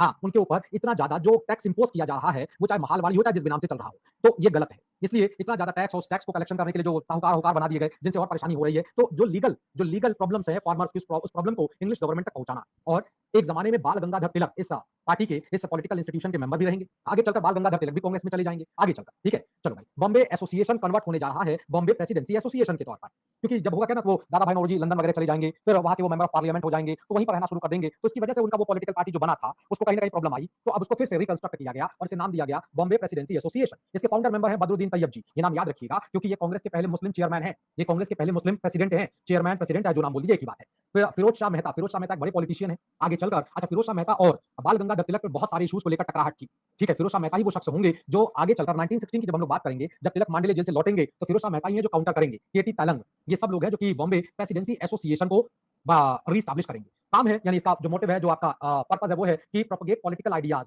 जो पॉलिटिकल आइडियाज हैं, यानी जो राजनीतिक तौर पर बातें हैं, जिसको अंग्रेजों के पास, अंग्रेजी प्रशासन, इंग्लिश एडमिनिस्ट्रेशन के पास ले जाना पड़ेगा, जो आपके पब्लिक राइट्स हैं, लोगों के अधिकार जो मिलने चाहिए। अंग्रेजों ने तो अपने अपने पर्सन को बहुत सारे राइट दे रखे हैं, हम लोगों को क्यों नहीं दिया? तो इन सारी चीजों को लोगों के पास लेकर जाना, लोगों को जगाना, लोगों को अवेयर करना। तो देखिए, अभी मैंने आपसे कहा बॉम्बे प्रेसिडेंसी ही था जो कन्वर्ट हुआ है बॉम्बे प्रेसिडेंसी एसोसिएशन में, तो इसका पुराना नाम बॉम्बे प्रेसिडेंसी है, इसे आगे चलकर एसोसिएशन करके जोड़ दिया जाएगा। इसी तरह से अगर मद्रास एक और बड़ा प्रोविंस है अंग्रेजों के तौर पर अगर देखा जाए, तो बनाया जाएगा मद्रास नेटिव एसोसिएशन, और इसको स्थापित किया जाएगा गुंजलू लक्ष्मी नरसिंह चिट्टी, इनके द्वारा मद्रास में बनाया जाएगा। इनकी भी डिमांड देखिए, इनका भी इस पॉलिटिकल पार्टी का जो मेन ऑब्जेक्टिव है वो देखिए, लोगों को advocate the problems of the public and the legal government regulations, यानी कि जनता की जो समस्याएं हैं, उन समस्याओं का मदद, मतलब उन समस्याओं को खड़ा करना, उन समस्याओं को अंग्रेजों तक पहुंचाना, लीगल एस्पेक्ट में लेकर चले जाना, और जो कई सारे इंग्लिश रूल हैं, गवर्नमेंट रूल है, जो अगेंस्ट इंडियन है, जो अगेंस्ट पर्सन है, उनको लेकर आप बातें बताना, लोगों को अवेयर करना। अब आप गौर से देखिएगा, बहुत ही मॉन्यूटली ऑब्जर्व करिए, जितनी अभी तक हम लोग पॉलिटिकल पार्टी की बात कर रहे हैं, सबका तरीका क्या है, सबका डिमांड क्या है? सबका डिमांड है कि इंडियन पर्सन्स को भी पॉलिटिकल राइट दिए जाए, इंडियन पर्सन्स के साथ जो एक तरीके का शोषण हो रहा है, जो एक तरीके का एक्सप्लॉइटेशन किया जा रहा है, उसे खत्म किया जाए, और इंडियन पर्सन को भी एक नागरिक के तौर पर स्वीकार कर दिया जाए। मद्रास महाजन सभा, जिसे बनाया जाएगा एम वीर राघवाचारी, बी सुब्रमण्यम साहब, सुब्रमण्यम अय्यर साहब, और पी आनंद चार्लू, इनका भी तरीका क्या है? इनका भी कहना है जो गवर्नमेंट पॉलिसीज हैं, उनका खिलाफत करना, उनका विरोध करना, उसको प्रोटेस्ट करना, उसको क्रिटिसाइज करना, कैसे? पीसफुल मैनर में, शांतिपूर्ण तरीके से, ये नहीं कि गोली मार देना, पत्थर मार देना, ये सब नहीं, शांतिपूर्ण तरीके से जो विरोध हो सकता है, वो विरोध करने की बात कहा जा रहा है, ठीक। अब आप गौर से देखिए, बंगाल में बनने वाले पॉलिटिकल पार्टीज को लेकर, बॉम्बे में बनने वाले पॉलिटिकल पार्टीज को लेकर, और मद्रास में बनने वाले पॉलिटिकल पार्टी, सबके जो मोटिव है वो एक ही है। जब सबके मोटिव एक है, जब सबका उद्देश्य एक है, तो ये अलग अलग झंडा क्यों लेकर चल रहे हो भाई? एक झंडा बना लो ना, एक झंडे के नीचे आ जाओ सब लोग, यानी डिमांड एक है, मोटिव एक है, तो why we are going in different way? हम क्यों जा रहे हैं अलग अलग रास्तों पर? एक रास्ते पर चलो, क्योंकि जब आप एक साथ आते हैं, एक सुर में बोलते हैं, तो आवाज बहुत ज्यादा हो जाती है। आप अकेले चिल्लाओ, एक मैं चिल्लाऊं भारत जिंदाबाद, एक आप चिल्लाओ भारत जिंदाबाद, ये आवाज कितनी कितनी दूर जाएगी, मुश्किल 5 कानों तक सुनाई पड़ेगी। लेकिन हम सब मिलकर अगर एक साथ चिल्लाते हैं, एक साथ कहते हैं भारत जिंदाबाद, तो ये आवाज बहुत दूर तक जाती है। यही बात कहा जाएगा। और यहीं से अब देखो, यहीं से एक कहते नहीं है, वो एक पिक्चर क्रिएट होना शुरू हो जाएगा जिसमें कांग्रेस को बनाया जाएगा, इंडियन नेशनल कांग्रेस, जो कि 1885 में पूरी तरह से एस्टैब्लिश हो पाएगी। ऐसा नहीं कि अचानक से बन गई, सोकर उठे, सब लोग जग गए, बहुत बढ़िया, आ जाओ भाई, हम लोग हाथ में हाथ डालकर अपनी एकता को, जैसे होता नहीं है, प्रॉमिस करो तो सब लोग अपना हाथ ऐसे करके प्रॉमिस रखते हैं। अचानक नहीं हुआ। आप गौर करिए तो 1885 से लगभग 50 ईयर पहले 1836-37 तक की तो हम लोग बात कर रहे थे अभी। तो कुछ 50 साल पहले से आप देखोगे इंडियन पर्सन जो है एक तैयारी शुरू कर रहे हैं और जो ही आगे लेकर कांग्रेस में कन्वर्ट होगा। वो एक अलग, अच्छा इसमें गौर करिएगा, अभी हम लोग British India association, Bengal British Indian association की बात कर रहे थे, याद आ रहा है, उसमें अंग्रेज भी शामिल हैं। तो निश्चित तौर पर जब कांग्रेस आगे बनेगी तो उसमें भी अंग्रेज शामिल होंगे। अंग्रेज शामिल होंगे, वो ठीक है कि वो एक कंट्रोवर्शियल पार्ट होगा, कई लोगों को लगेगा यार ये भारतीयों का, ये इंडियंस प्रॉब्लम को प्रेजेंट करना है, तो ये अंग्रेज क्यों आ गए, सेफ्टी वॉल्व का कॉन्सेप्ट आ जाएगा, लाला लाजपत राय इन सारी बातों को लेकर आने वाले हैं, वो एक अलग विषय है। लेकिन अभी अगर हम लोग यहाँ पर बात करें तो देखो, किसी भी पॉलिटिकल पार्टी को, हाँ, किसी भी अभी बताते हैं, किसी भी पॉलिटिकल पार्टी को बनाने में आपको उनकी मदद चाहिए जो कि आपसे ज्यादा पढ़े लिखे हैं, जिनको पॉलिटिकल पार्टीज को बनाना, उसको रेगुलेट करना, उसको चलाना आता है। अब पता चला बन तो गया, हमने बैट उठा लिया, और सामने वाले बॉलर ने बॉल भी कर दिया, अब हमको पता नहीं बैट चलाना कैसे है, और अगर बाउंसर आती है तो हमको डक करना होता है, हम वैसे ही सीना तान के खड़े हैं और अगले बाउंसर ने, अगले बॉलर ने बाउंसर फेंक दी, आके मुंह पे लग गया, दांत टूट गया। तो ऐसा क्रिकेट नहीं खेलना है। क्रिकेट कैसे खेलना है, जहां पर जरूरत होगी वहां पर हिट करेंगे। यही चीज, यही कॉन्सेप्ट हर जगह पर एप्लीकेबल होती है, ठीक है, यही कॉन्सेप्ट आपको हर जगह पर एप्लीकेबल दिखाई पड़ेगा। तो चूंकि 50 साल पहले ही पॉलिटिकल पार्टीज को बनाने का प्रोसेस शुरू हो गया, अब उनको एक साथ एक जगह एक प्लेटफॉर्म पर लाना है, ये ऑब्जेक्टिव रहेगा। ठीक है, इस काम को पूरा किया जाएगा एलन ऑक्टेवियो ह्यूम के द्वारा, जो कि एक अंग्रेज रिटायर्ड अधिकारी है। इससे पहले जब वो आपके मैजिस्ट्रेट रैंक के अधिकारी ऑफिसर रह चुके हैं, तो उन्होंने कई एक ऐसे डिसीजन लिए हैं जो कि अगेंस्ट इंडियन है, जो कि भारतीयों के खिलाफ है। अब देखो भाई, अगर आप नौकरी करोगे तो आपको सरकार के द्वारा लिए गए फैसले मानने पड़ेंगे, क्योंकि आप सरकार के नौकर हो। कल को आप लोग भी पीसीएस अधिकारी बनोगे, और ऐसा बिल्कुल कतई जरूरी नहीं है कि गवर्नमेंट के द्वारा लिए गए सारे जो डिसीजन होंगे उनसे आप एग्री करेंगे। हो सकता हो कि आपका दिल और दिमाग कह रहा है कि ये डिसीजन गलत है, ये डिसीजन बिल्कुल गलत है, इसको एप्लीकेबल नहीं करना चाहिए, है ना। लेकिन अब चूंकि आप एक गवर्नमेंट एम्प्लॉई हो, तो आप कुछ नहीं कह सकते, आप कुछ नहीं कर सकते, आपको उस रूल को फॉलो करना पड़ेगा। आपको उस रूल को, जो आपके दिमाग से, जो आपके सोचने के तरीके से, जो आपके व्यू में गलत हो सकता है, लेकिन उसको चलाना तो पड़ेगा ही पड़ेगा। क्या कर सकते हैं, तो ह्यूम भी क्या कर सकते हैं। अब यहाँ पर ये मत सोचने लगिएगा, हाँ, यहाँ पर ये मत सोचिएगा कि हम एक तरीके से सपोर्ट की बात कर रहे हैं। सपोर्ट की बात नहीं है, बात यहाँ पर जरूरत की है। आज इंडियन लोगों को जरूरत है अंग्रेजों की, जिसकी वजह से उनको उनसे सीखना पड़ेगा। यही कारण है कि कांग्रेस जब बनेगी तो कांग्रेस का जो पहला फेज दिखाई पड़ेगा, जिसे मॉडरेट कहा जाएगा, तो मॉडरेट भी आपको दिखाई पड़ेंगे अंग्रेजों के सपोर्टिव वे में। उसी बात को लेकर कहा जाएगा ये तो भैया सपोर्टर है, वैसा वैसा, ठीक उसी बात को लेकर कहा जाएगा। लेकिन सपोर्ट क्यों करेंगे, क्योंकि हमको अभी बहुत कुछ सीखना है अंग्रेजों से, क्या होता है मैनर, क्या होता है पैटर्न। फाइनली एक तय किया गया। अच्छा, ह्यूम साहब की थोड़ी सी बात कर लें। ह्यूम, जिन्हें हम लोग एलन ऑक्टेवियो ह्यूम के तौर पर जानते हैं, वो इंग्लिश मैजिस्ट्रेट के पोस्ट से रिटायर हो गए। रिटायर होने के बाद, हाँ बिल्कुल बेटा, ये इटावा के डिस्ट्रिक्ट मजिस्ट्रेट रह चुके हैं, बिल्कुल सही कहा, ये इटावा के डिस्ट्रिक्ट मजिस्ट्रेट के तौर पर रह चुके हैं, बिल्कुल सही, बिल्कुल सही। चलो भाई, अब देखो होगा क्या कि ह्यूम जब रिटायर हो जाएंगे, ह्यूम एक स्कॉटिश मैन थे, जा सकते थे अपने स्कॉटलैंड वापस चले जाते, अपने इंग्लैंड वापस चले जाते, बढ़िया एक जिंदगी जी सकते थे। लेकिन इन्होंने वापस जाने का फैसला नहीं किया, बल्कि भारत में रहने का फैसला किया और एक पॉलिटिकल पार्टी को खड़ा करने का इन्होंने फैसला किया, जिसमें उन्होंने सबसे पहले कलकत्ता में 1884 में एक पॉलिटिकल पार्टी ह्यूम ने जो बनाई थी, मेरी बात को गौर करिएगा, ह्यूम ने जो पॉलिटिकल पार्टी बनाई थी उसका नाम था इंडियन नेशनल यूनियन। कांग्रेस का काम नाम नहीं था बेटा, उसका नाम था इंडियन नेशनल यूनियन। ठीक है, आगे चलकर ह्यूम कई सारे दादा भाई नौरोजी से, कई सारे और इंडियन पॉलिटिशियन से मुलाकात करेंगे और वो एक प्रकार का सर्वे भी करेंगे। एज अ मैजिस्ट्रेट उन्होंने कई सारी चीजों को पहले भी समझा, तो उनको लगता है कि यार जो एजुकेटेड इंडियन है उनको गवर्नमेंट में पार्टिसिपेशन मिलना चाहिए। हाँ, अभी हम बताते हैं बेटा, जब बताते हैं। और इंडियन पर्सन्स और इंग्लिश एडमिनिस्ट्रेशन के बीच एक डायलॉग बने, उस डायलॉग को मेंटेन करने के लिए एक फोरम बनना चाहिए। इस उद्देश्य को ध्यान में रखकर अब एक पॉलिटिकल पार्टी बनाई गई और अंतिम तौर पर उसको एक नाम दिया गया। वो नाम आ जाता है इंडियन नेशनल कांग्रेस, जिसके फाउंडर बताए जाते हैं एलन ऑक्टेवियो ह्यूम, जिनको ही इनके फाउंडर के तौर पर एक्सेप्ट किया जाता है। जिस वक्त पार्टी बनाई जाएगी उस वक्त जो वाइसरॉय होगा उसका नाम होगा लॉर्ड डफरिन। अब परेशान मत होइएगा कि गवर्नर, गवर्नर जनरल और वाइसरॉय। मैंने आपसे भी बताया कुछ देर पहले कि हम लोग इन तीनों टर्मिनोलॉजीज का what is meaning and what is function, इनको समझेंगे हम लोग। हाँ बेटा, जरूरत इसीलिए पड़ गई क्योंकि सब लोग इकट्ठा होकर एक जगह पर आ तो जाएं, एक जगह पर एक बात तो बोले, नहीं तो सब लोग अपनी अलग अलग आवाज उठा रहे हो। अभी तो मैंने कहा ना, जब हम मिलकर एक आवाज उठाते हैं तो हमारी बात का वजन, हमारी बात का, हमारी डिमांड्स का जो एक इंपैक्ट होता है वो ज्यादा होता है। कांग्रेस का मतलब होता है बेटा एक प्रकार का मीटिंग, कांग्रेस का मतलब होता है एक प्रकार की सभा, कांग्रेस का मतलब होता है एक प्रकार का ऑर्गेनाइजेशन। ये शब्द लिया गया है अमेरिका से, कांग्रेस शब्द लिया गया है अमेरिका से। अमेरिकन पार्लियामेंट को कांग्रेस कहा जाता है, ठीक। ह्यूम ने ये नाम नहीं लिया था। अब देखो होगा क्या, ह्यूम सबसे मुलाकात करके जब वो एक पॉलिटिकल पार्टी को बनाना शुरू करेंगे, जब स्टैब्लिश करना शुरू करेंगे, और जिसका पहला कॉन्फ्रेंस बॉम्बे में होगा, वैसे ये बॉम्बे में नहीं होना था, ये तो होना था पूना में, ये तो होना था पूना में, ठीक है। चलो, तो अंतिम तौर पर कांग्रेस बना लिया जाएगा, कांग्रेस बन जाएगी, उसका फाउंडेशन हो जाएगा। और दादा भाई नौरोजी जब ह्यूम इंडियन नेशनल यूनियन का झंडा लेकर खड़े हो जाएंगे कि भाई पॉलिटिकल पार्टी का नाम जो है पूना, पूना में क्यों, अभी बता रहे हैं, रुक जाओ बेटा रुक जाओ, सब बताऊंगा, टेंशन ना लो, हमें बताने दो, हमें मौका दे दो, ठीक है। या तो मैं दौड़ूं या तो आप दौड़ो, तो हमें दौड़ने दो, आप लोग शांति से बैठे रहो, ठीक है। हमें दौड़ने दो, आपको दौड़ने का मौका मिलेगा।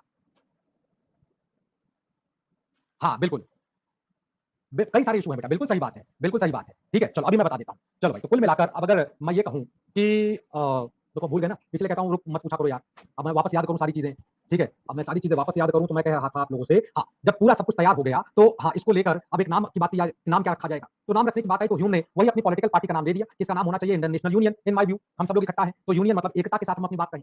यहीं पर दादा भाई नौरोजी जो कि parliament of member of parliament रह चुके हैं, उन्होंने अपना, सब लोग ने अपना अपना व्यू दिया, दादा भाई नौरोजी ने भी अपना व्यू दिया। और दादा भाई नौरोजी नहीं चाहते थे कि इसका नाम कुछ ऐसा हो जो कि मतलब एक तरीके से कहा जाए कि कुछ ऐसा नाम रखा जाए जो कि भारतीयों को स्पार्क करा रहा हो। अब वो स्पार्क कहां से आएगा, तो इसीलिए दादा भाई नौरोजी ने कांग्रेस शब्द निकाल लिया। कांग्रेस शब्द इसलिए निकाल लिया क्योंकि कांग्रेस जो अमेरिकन पार्लियामेंट है वो बनेगी ही कब, वो बनेगी तब जब अमेरिका आजाद हो जाएगा। तो यहाँ पर आप देखिए दादा भाई नौरोजी कितना दूर का सोचने वाले आदमी थे। ठीक है, शायद आप में से भी किसी ने नहीं सोचा होगा और आप में से भी बहुत सारे लोगों ने बहुत सारे टीचरों से पढ़ा होगा, लेकिन शायद उन बहुत सारे टीचरों में किसी ने नहीं बताया होगा कि दादा भाई नौरोजी के दिमाग में कांग्रेस क्यों आया, दादा भाई नौरोजी ने कांग्रेस नाम क्यों दिया, उनके पीछे उनका मोटिव क्या था। मोटिव बहुत सीधा था कि जिस तरह से अमेरिका के लोगों ने मिलकर अंग्रेजों के खिलाफ लड़ाई की, मोर्चा खोला और अपने देश को आजाद करा ले गए और सबने मिलकर एक देश बनाया, तो उसी उसी रेवोल्यूशन को, उसी इंडिपेंडेंट वॉर को भारतीयों के अंदर जगाने के लिए देखो नाम दिया गया। ठीक है, और बड़ी मजेदार बात यह है कि बहुत सारे लोग आज भी इस नाम को जस्टिफाई नहीं कर पाते, इस नाम को नहीं बता पाते कि साहब ये नाम क्यों रखा गया। ठीक है, ये अमेरिका की क्रांति, अमेरिका की पार्लियामेंट का नाम है बच्चों, अमेरिका, नॉर्थ अमेरिका में। हाँ, कांग्रेस ही नाम क्यों दिया गुंजन, इतनी देर से तो मैं बता रहा हूं बेटा कि रामायण में राम की शादी सीता से हुई थी। और फिर आप पूछ रहे हो कि भैया राम की शादी किससे हुई, तो मैं फिर से बता देता हूं कि कांग्रेस इसलिए बनाया गया, कांग्रेस नाम इसलिए दिया गया क्योंकि ये इन्फ्लुएंस्ड था अमेरिकन रेवोल्यूशन से।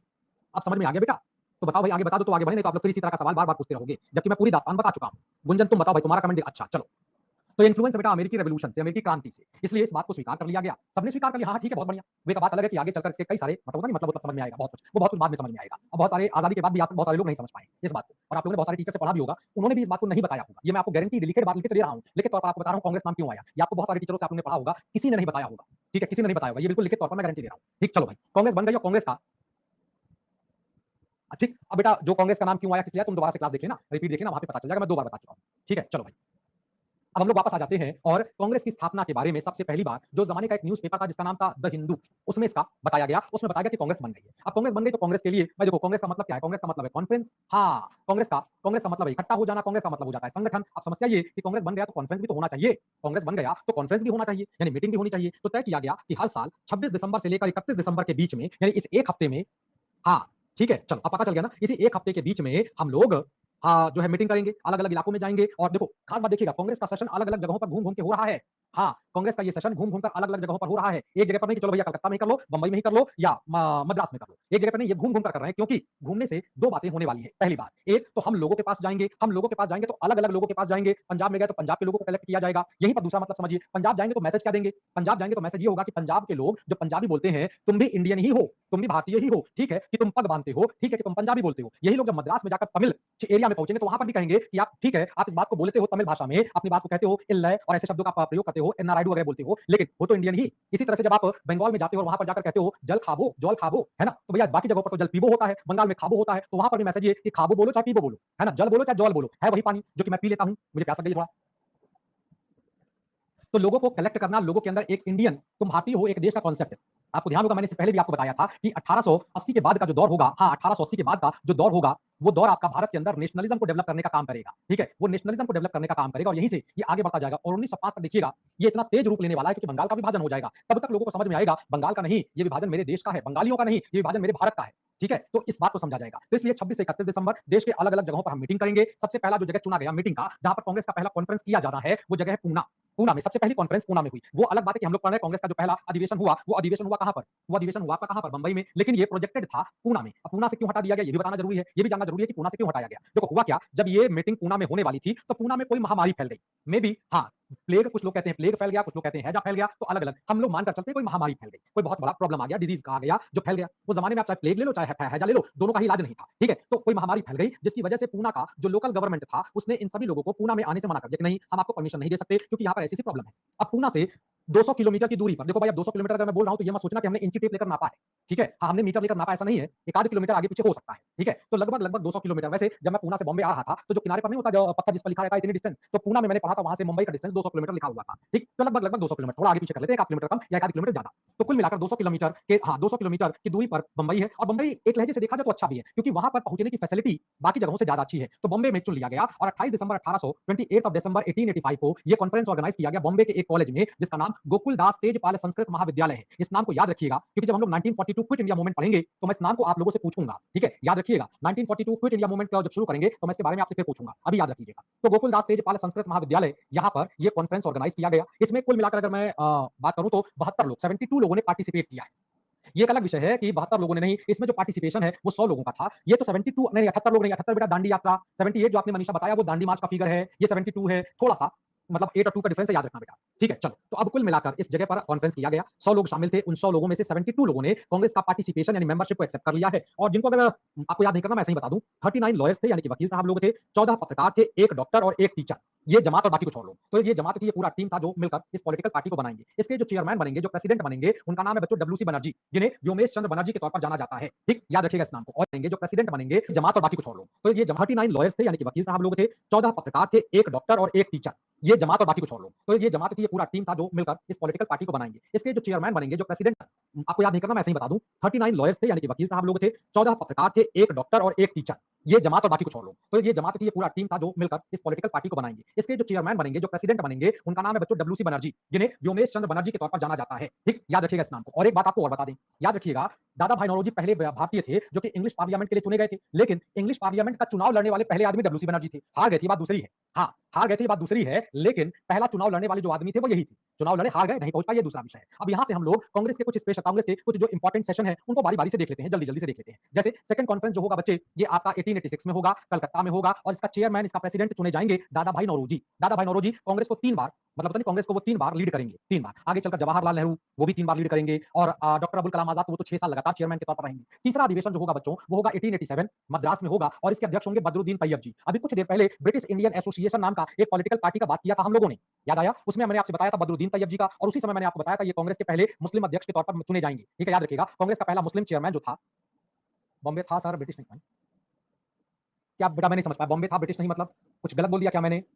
अच्छा मैं ब्रिटिश बोल गया, चलो भाई कोई बात नहीं है, उसे ठीक कर लो, बॉम्बे। ठीक है, हाँ बॉम्बे प्रेसिडेंसी। हो सकता है मेरे मुंह से ब्रिटिश निकल गया हो, दिमाग में बॉम्बे ही था, दिमाग में बॉम्बे ही चल रहा था। चमड़ी की जबान थोड़ा सरक गई, बरसात का मौसम भी है तो फिसलन तो हो ही जाती है, आप जानते ही हो, तो सरकने की या फिसल जाने की संभावना बनी रहती है। तो फिसल गया, आप लोगों ने ठीक कर दिया, बहुत बहुत शुक्रिया बेटा कोमल, बहुत बहुत धन्यवाद। कांग्रेस का जो फोर्थ कॉन्फ्रेंस होने वाला है वो है 1888 में इलाहाबाद में होगा, और इसके चेयरमैन बनने वाले हैं बच्चों जॉर्ज यूल। ये पहले अंग्रेज अध्यक्ष हैं, कांग्रेस का पहला अंग्रेज अध्यक्ष, first president of English, first English president of Congress. ठीक है, इससे पहले तक कोई भी अंग्रेज अध्यक्ष नहीं बनेगा। और ये एक इंडस्ट्रियलिस्ट है, ये एक उद्योगपति है, एक व्यापारी है। जॉर्ज यूल के जो दादाजी हुआ करते थे, नाम मत पूछिएगा, ठीक है, नाम मत पूछ लीजिएगा, क्योंकि सबके दादाजी का नाम याद रख पाना बड़ा मुश्किल काम है। तो मुझे भी नहीं याद है कि जॉर्ज यूल के दादाजी कौन थे, लेकिन इतना मालूम है कि इनके दादाजी एक व्यापारी थे, ईस्ट इंडिया कंपनी के व्यापारी थे, जो कि भारत में आए और भारत में आकर ये रह गए थे। तो इनके पिताजी भी यहीं पर रह गए। वो एक अलग बात है कि ये लोग इंग्लैंड में भी रहते हैं और भारत में भी रहते हैं। ठीक है, तो जॉर्ज यूल एक अध्यक्ष के तौर पर चुन लिए जाएंगे। और संभवतः ध्यान रखिएगा, शुरुआत दौर में कांग्रेस ने अंग्रेजों का साथ इसलिए लिया, डोर इसलिए पकड़ा क्योंकि ऐसा न हो अंग्रेज कुछ अलग समझ जाए, और जिस प्रकार से उन्होंने 1857 में गोलियां चलाई और लोगों को परेशान किया, कहीं ऐसा करना हो जाए। तो संभवतः सीखना, साथ में लेना, अंग्रेजों को अपने पक्ष में लेना, और यहीं से आप गौर करिएगा 1905 तक अंग्रेजों को ये लगेगा कि ये भारत में और भारत के अंदर जो हिंदू वर्ग है, जो हिंदू वर्ग है, जो कि नॉन मुस्लिम क्लास है, वो अंग्रेजों के साथ आ जाएगा, या अंग्रेजों को लगेगा ऐसा। लेकिन जब 1905 में बंगाल का आंदोलन शुरू होगा, जिसे स्वदेशी मूवमेंट कहा जाएगा, वहां से लगेगा ये तो गड़बड़ हो गया। वहां से आप देखिएगा अंग्रेज फिर मुसलमानों को अपने साथ में लेकर चलना शुरू कर देंगे। कांग्रेस का जो 5वां सेशन होगा वो बॉम्बे में होगा, विलियम बेडरबर्न के द्वारा इस सेशन को लीड किया जाएगा। विलियम बेडरबर्न आगे चलकर ह्यूम का जो बायोग्राफी है, जिसे ह्यूम की जीवनी कहा जाएगा, उसको लिखेंगे। कांग्रेस का जो अगला सेशन 12वें नंबर का होगा, 1896 में होगा, कलकत्ता में होगा, और इस अधिवेशन के अध्यक्ष होंगे रहमतुल्लाह सियानी, मोहम्मद रहमतुल्लाह सियानी। यहाँ पर कांग्रेस में पहली बार आनंद मठ किताब में लिखा गया गीत, जिसका शीर्षक होगा वंदे मातरम, वो गाना गाया जाएगा। और याद रखिएगा, ये गाना इतना पॉपुलर होगा, ये गाना इतना पॉपुलर होगा कि आगे चलकर जो स्वदेशी मूवमेंट चल रहा होगा, वहां पर इस गीत को लोग गाएंगे और अपने राष्ट्रवाद की भावना को लोगों को बताया जाएगा, और आगे चलकर इसे भारत के राष्ट्रगीत के तौर पर एक्सेप्ट भी कर लिया जाएगा। 1905 कांग्रेस का अगला बड़ा सत्र, कांग्रेस का अगला बड़ा सेशन, जो कि बनारस में होगा। इसके अध्यक्ष गोपाल कृष्ण गोखले होंगे। ये वही अधिवेशन होगा जब बंगाल के अंदर बंटवारा हो चुका है, ईस्ट बंगाल और बंगाल का। और यहीं पर आप देखोगे स्वदेशी, अब दादा भाई नौरोजी का जो ड्रेन ऑफ वेल्थ थ्योरी, जिसको खत्म करने के लिए भारतीयों को इस स्वदेशी के कॉन्सेप्ट पर आना पड़ेगा, उस बात को रखा जाएगा। अगला कॉन्फ्रेंस 1906 कलकत्ता में, जिसके अध्यक्ष दादा भाई नौरोजी। अब देखो 1905 में स्वदेशी की बात कही गई, और 1906 तक आते आते स्वराज की बात कही जाएगी। ये वो शब्द था जिसके बाद अंग्रेजों को लगा ये इंडियंस तो हमसे दो दो हाथ करने वाले हैं, हाँ ये तो हमसे लड़ाई करने जा रहे हैं, और यहीं से इंडियंस भी अपनी बात को रखेंगे, अंग्रेजों हमको अधिकार चाहिए। हाँ ठीक है, चलो भाई। कांग्रेस का जो अगला इंपॉर्टेंट सेशन है 1907, जो कि सूरत में होगा। अध्यक्ष का नाम बड़े गौर से देख लीजिएगा, याद कर लीजिएगा, क्योंकि ये चेयरमैन का नाम एक रेवोल्यूशनरिस्ट पर्सन से मैच करता है, जिनका नाम रास बिहारी बोस है। वो अलग आदमी है, ये अलग आदमी है। ये घोष बाबू है, वो बोस बाबू है। मिलाइएगा मत, एक साथ मत आइएगा, दोनों लोग अलग अलग हैं। ये मॉडरेट लीडर है, वो आपके एक प्रकार के एक्सट्रीमिस्ट लीडर है, ठीक है ना। चलो भाई, यहाँ पर कांग्रेस स्वराज वाले मुद्दे पर दो हिस्सों में बढ़ जाएगा। एक होगा मॉडरेट यानी कि नरम दल, और एक होगा एक्सट्रीमिस्ट, जिसे कहा जाएगा गरम दल। नरम दल गोखले मेहता ये लोग लीड करेंगे, लाल बाल पाल गरम दल को लीड करेंगे। कांग्रेस का अगला इंपॉर्टेंट सेशन 1911 का कलकत्ता में, जिसके चेयरमैन होंगे बिशन नारायण धर, और यहाँ पर गाया जाएगा रविन्द्रनाथ टैगोर के द्वारा लिखा गया वो गीत, जिसका टाइटल होगा जनगण मन। हाँ, दोनों में डिफरेंस क्या है बेटा? दोनों में नाम का ही सबसे बड़ा डिफरेंस है। एक दल जो बड़ा शांत रहता है, एक दल जो तुरंत एग्रेसिव हो जाता है, लाठी डंडा पर चला आता है। नाम से ही देखो कितना अंतर आ रहा है। ठीक है ना? एक दल कहेगा नहीं, हमें स्वराज की कोई जरूरत नहीं है, स्वराज के लिए हम लोगों को कोई प्रयास नहीं करना चाहिए, अभी तो अंग्रेजों से बहुत कुछ सीखना है। और ये कहता ना, हमें डोमिनियन स्टेटस चाहिए। सबसे बड़ा डिफरेंस अभी आगे चलकर जब हम लोग अपनी क्लास को आगे बढ़ाएंगे, स्वदेशी मूवमेंट की ओर आएंगे, तो वहां पर आपको इसके बारे में बताया जाएगा। तो हाँ, अब आपका पहली बार जनगण मन गीत जो आजकल का हमारा नेशनल सॉन्ग है वो लिखा जाएगा। ठीक है, रविन्द्रनाथ टैगोर। और याद रखिएगा, रविन्द्रनाथ टैगोर एक ऐसे नेता है जो कि 3 देशों का राष्ट्रगान लिखेंगे, भारत, बांग्लादेश और श्रीलंका का भी जो राष्ट्रगान लिखा गया है उसमें कुछ शब्द रविन्द्रनाथ टैगोर के भी हैं। कांग्रेस का जो अगला सेशन 1916 में लखनऊ में होगा, इसके अध्यक्ष होंगे डॉक्टर अंबिका चरण मजूमदार। ये बहुत ही इंपॉर्टेंट सेशन है कांग्रेस का। नरम दल, गरम दल, श्रीलंका का अब याद नहीं है बेटा, श्रीलंका वाला नहीं याद है क्योंकि वो लिखा गया है तमिल भाषा में और तमिल भाषा हमें आती नहीं है। ठीक है ना? हाँ, चलो आप गूगल पे डालकर सर्च कर लेना बेटा, मिल जाएगा। और ज्यादा परेशान मत हो, अभी क्रिकेट का एशिया कप शुरू होने वाला है, तो उसमें भी सब देशों का जिनका जिनका मैच होता है उनके नेशनल एंथम गाए जाते हैं। सुन लीजिएगा, आपको बिल्कुल लगेगा ये तो जनगण मन की कॉपी लग रहा है। आप एक बार सुन लेंगे तो आपको पता चल जाएगा। अब चूंकि तमिल है तो तमिल तो हमें आती नहीं है ना, तो इसलिए याद नहीं है बेटा। ठीक, तो कांग्रेस और मुस्लिम लीग का समझौता होगा, नरम दल और गरम दल का समझौता होगा। भारत की राजनीति में एक नया व्यक्ति प्रवेश करेगा जिसका नाम होगा मोहनदास करमचंद गांधी। बहुत कुछ इंपॉर्टेंट होने जा रहा है इसी अधिवेशन में। बाल गंगाधर तिलक एक बहुत बड़ा भाषण देने वाले हैं। हाँ, बहुत बड़ा भाषण देने वाले हैं। वो भाषण है, हम स्वराज हमारा जन्मसिद्ध अधिकार और हम उसे लेकर रहेंगे। बाल गंगाधर तिलक एक बहुत बड़ा भाषण देने वाले हैं, प्रवेश करेगा जिसका नाम होगा मोहनदास करमचंद गांधी। ठीक, तो कांग्रेस और मुस्लिम लीग का समझौता होगा, नरम दल और गरम दल का समझौता होगा। भारत की राजनीति में एक नया व्यक्ति प्रवेश करेगा जिसका नाम होगा मोहनदास करमचंद गांधी। बहुत कुछ इंपॉर्टेंट होने जा रहा है इसी अधिवेशन में। बाल गंगाधर तिलक एक बहुत बड़ा भाषण देने वाले हैं। हाँ, बहुत बड़ा भाषण देने वाले हैं। वो भाषण है, हम स्वराज हमारा जन्मसिद्ध अधिकार और हम उसे लेकर रहेंगे। ठीक, 1917 कलकत्ता अधिवेशन, एनी बेसेंट जो कि एक आयरिश लेडी है, जो कि जुड़ी है थियोसॉफिकल सोसाइटी से। 1916 में इन्होंने शुरुआत कर दिया है, किस चीज का इन्होंने शुरुआत कर दिया है, होम रूल लीग का। और आगे चलकर ये कांग्रेस की नहीं है ना, तो इसलिए याद नहीं है बेटा। ठीक, तो कांग्रेस और मुस्लिम लीग का समझौता होगा, नरम दल और गरम दल का समझौता होगा। भारत की राजनीति में एक नया व्यक्ति प्रवेश करेगा जिसका नाम होगा मोहनदास करमचंद गांधी। बहुत कुछ इंपॉर्टेंट होने जा रहा है इसी अधिवेशन में। बाल गंगाधर तिलक एक बहुत बड़ा भाषण देने वाले हैं। हाँ, बहुत बड़ा भाषण देने वाले हैं। वो भाषण है, हम स्वराज हमारा जन्मसिद्ध अधिकार और हम उसे लेकर रहेंगे। ठीक, 1917 कलकत्ता अधिवेशन, एनी बेसेंट जो कि एक आयरिश लेडी है, जो कि जुड़ी है थियोसॉफिकल सोसाइटी से। 1916 में इन्होंने शुरुआत कर दिया है, किस चीज का इन्होंने शुरुआत कर दिया है, होम रूल लीग का। और आगे चलकर ये कांग्रेस को एक साथ ला पाने में सफल भी हो जाएंगी और कांग्रेस के पहली महिला अध्यक्ष के तौर पर, फर्स्ट वुमन प्रेसिडेंट के तौर पर इनको बनाया जाएगा। 1924 ये कांग्रेस का वो सेशन है बच्चे। अरे मैं इंपॉर्टेंट बता रहा हूं एंजल, सारे नहीं बता रहा हूं, घबरा जा रहे हो, डरो मत। सारे नहीं, बहुत इंपॉर्टेंट ही बता रहा हूं। बेलगांव, बेलगांव अधिवेशन वो अधिवेशन है, वो सेशन है जिसे लीड करेंगे Mahatma Gandhi. First and last conference जो कि लीड किया गया गांधी जी के द्वारा। इससे पहले कभी नहीं, उसके बाद कभी नहीं। इसके बाद कानपुर अधिवेशन होगा 1925 में, जिसको लीड करेंगी सरोजिनी नायडू, जिनको हम लोग इंडियन नाइटिंगेल के तौर पर, भारत को किला के तौर पर जानते हैं। First Indian woman president of Congress, Bharat की पहली, हाँ ठीक है, भारत की पहली महिला अध्यक्ष के तौर पर हैं। चलो भाई, अगला अधिवेशन 19, सब याद हो जाएगा बेटा, याद करने से याद होता है जरीन। ये कहने से याद नहीं होगा कि हमें याद नहीं रह पाता है, इससे काम नहीं चलेगा। सब याद होगा, कोशिश तो करो। पहले ही हथियार डाल दिया हमने, पहले ही सरेंडर कर दिया, पुलिस वालों ने कहा ही नहीं हैंड्स अप, हम हाथ खड़ा करके खड़े हो गए, तो कैसे काम चलेगा बेटा? ठीक है, तो ये दिमाग से निकाल दो कि याद नहीं होता, याद करना पड़ेगा। जिस प्रकार से सुबह और शाम खाना खाना पड़ता है, उसी तरह से याद करना पड़ेगा। पीसीएस अधिकारी बनना है तो इस बात को याद कर लो बेटा, पढ़ना पड़ेगा। बचने का प्रयास करोगे तो आगे नहीं बोलूंगा, बाकी तुम लोग समझदार हो। 1929 लाहौर अधिवेशन है जिसे लीड किया जाएगा जवाहरलाल नेहरू के द्वारा। यहाँ की जो इंपॉर्टेंट, बेटा मैं सारी नहीं में इंपॉर्टेंट की बात कर रहा हूँ। यहाँ पर पहली बार पूर्ण स्वराज आएगा जिसे फुल इंडिपेंडेंस कहा जाता है। यहाँ पर पहली बार तिरंगा झंडा लहराया जाएगा। पहली बार लाहौर जो है रावी नदी के किनारे है, तो वहां पर आपको दिखाई पड़ेगा। ठीक है, चलो भाई। और इसी तरह से आप देखोगे तो 26 जनवरी 1930 को कांग्रेस के द्वारा पहला स्वाधीनता दिवस मनाया जाएगा, 26 जनवरी 1930। और आप याद रखिएगा, ये 26 जनवरी 20 साल बाद यानी 1950 में हम लोगों का रिपब्लिक डे हो जाएगा, इंडिपेंडेंट डे नहीं रिपब्लिक डे बनेगा। ठीक है, वो इसी कारण बनेगा, उसको जैसे जैसे हम लोग आगे बढ़ेंगे आपको बताते चलेंगे। 1931 कराची कॉन्फ्रेंस, ये एक स्पेशल सेशन था जो कराची में किया गया, जिसके अध्यक्ष वल्लभ भाई पटेल थे। मुख्य मुद्दा था कि कांग्रेस सेकंड राउंड टेबल में पार्टिसिपेट करेगा, कौन जाएगा, इसको लेकर बातचीत किया जाएगा। हाँ ठीक है, चलो भाई। इसी तरह से अगर देखा जाए तो कांग्रेस का अगला अधिवेशन 1936 फैजपुर जगह पड़ती है बंगाल में, इसके अध्यक्ष बनेंगे जवाहरलाल नेहरू। ये पहला भारत का कॉन्फ्रेंस होगा जो कि गांव में, यानी कि first session was held in the village. और पहली बार 13 पॉइंट्स ऑफ एग्रीकल्चर प्रोग्राम दिखाई पड़ेगा जिसे सुभाष चंद्र बोस और जवाहरलाल नेहरू के द्वारा मिलकर तैयार किया गया था। 1938 हरिपुरा अधिवेशन, हरिपुरा पड़ता है बेटा गुजरात में, जिसके अध्यक्ष कौन है, सुभाष चंद्र बोस। और पहली बार आपको दिखाई पड़ेगा national planning committee, after independent यही कमेटी बनेगी प्लानिंग कमेटी के तौर पर। ठीक है, त्रिपुरी त्रिपुरी जगह पड़ती है बेटा, जबलपुर मध्य प्रदेश का इलाका है। सुभाष चंद्र बोस एक बार फिर से चेयरमैन होंगे, लेकिन यहीं पर सुभाष बोस को अपना त्याग पत्र, जिसे त्याग पत्र को अंग्रेजी में क्या बोलते हैं बच्चों बताइएगा जरा, रिजाइन, अपना रिजाइन डालना पड़ेगा, क्योंकि कुछ विवाद हो जाएगा खासकर गांधी जी और सुभाष बाबू में। तो सुभाष बाबू तो कांग्रेस को छोड़ेंगे, फॉरवर्ड ब्लॉक बनाएंगे, फिर वो भारत की आजादी के लिए जापान वगैरह भी जाने वाले हैं। लास्ट कॉन्फ्रेंस है आपका मेरठ में होगा, या आपका 1946 में होगा, जिसके अध्यक्ष जेबी कृपलानी होंगे।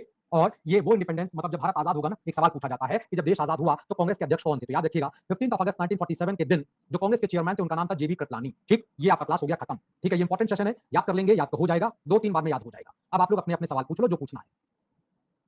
इन सब कॉन्फ्रेंस का पीडीएफ अवेलेबल करवा दीजिए। लास्ट में पट्टाभी सीतारमैया, पट्टाभी सीतारमैया तो बेटा वो तो आजादी के बाद आएंगे। पट्टाभी सीतारमैया, गुंजन बेटा देखो, याद करने से होगा याद, याद करने से याद होगा। अगर आप याद नहीं करोगे तो याद नहीं होगा। इस बात का कोई उत्तर दुनिया में कोई नहीं दे सकता कि सब कैसे याद होगा। ठीक है, याद करने से होगा। आज के टॉपिक से सुरेंद्र कोई भी मेंस का पेपर नहीं बनेगा।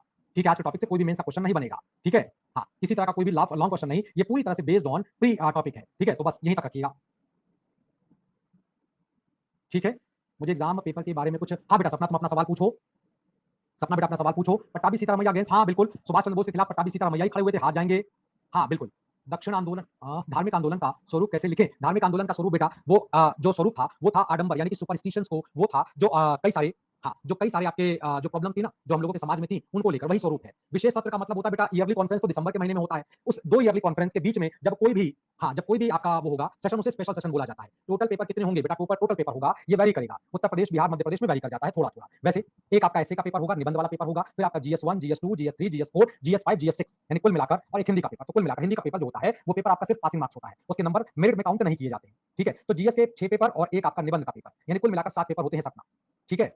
कुछ दिक्कत देखो, इसमें परेशान मत हो। एक काम आप लोग किया करिए थोड़ा-सा और वो ये कि आप जैसे उत्तर प्रदेश का परीक्षा देने वाले हैं, तो एक बार उत्तर प्रदेश के आयोग वाली साइट पर जाइए। वहाँ पर आप जाओगे तो आपको इन्फॉर्मेशन मिलेगी। थोड़ा-सा अंदर क्या होता है नहीं जिसे कहते हैं अंदर का एक जासूसी आदमी जगाओ भाई। अंदर का जासूस भी तो जगाओ, है ना? तो थोड़ी देर के लिए आयोग के साइट पर जाया करिए, उसको देखा करिए सिलेबस क्या है ना? क्या परिवर्तन हुआ? कौन से एग्ज़ाम है जो प्रपोज्ड हैं? किस डेट को होंगे? क्या होगा? तो थोड़ा-सा आप लोगों के अंदर खुद भी कॉन्फिडेंस भी आएगा। ठीक है?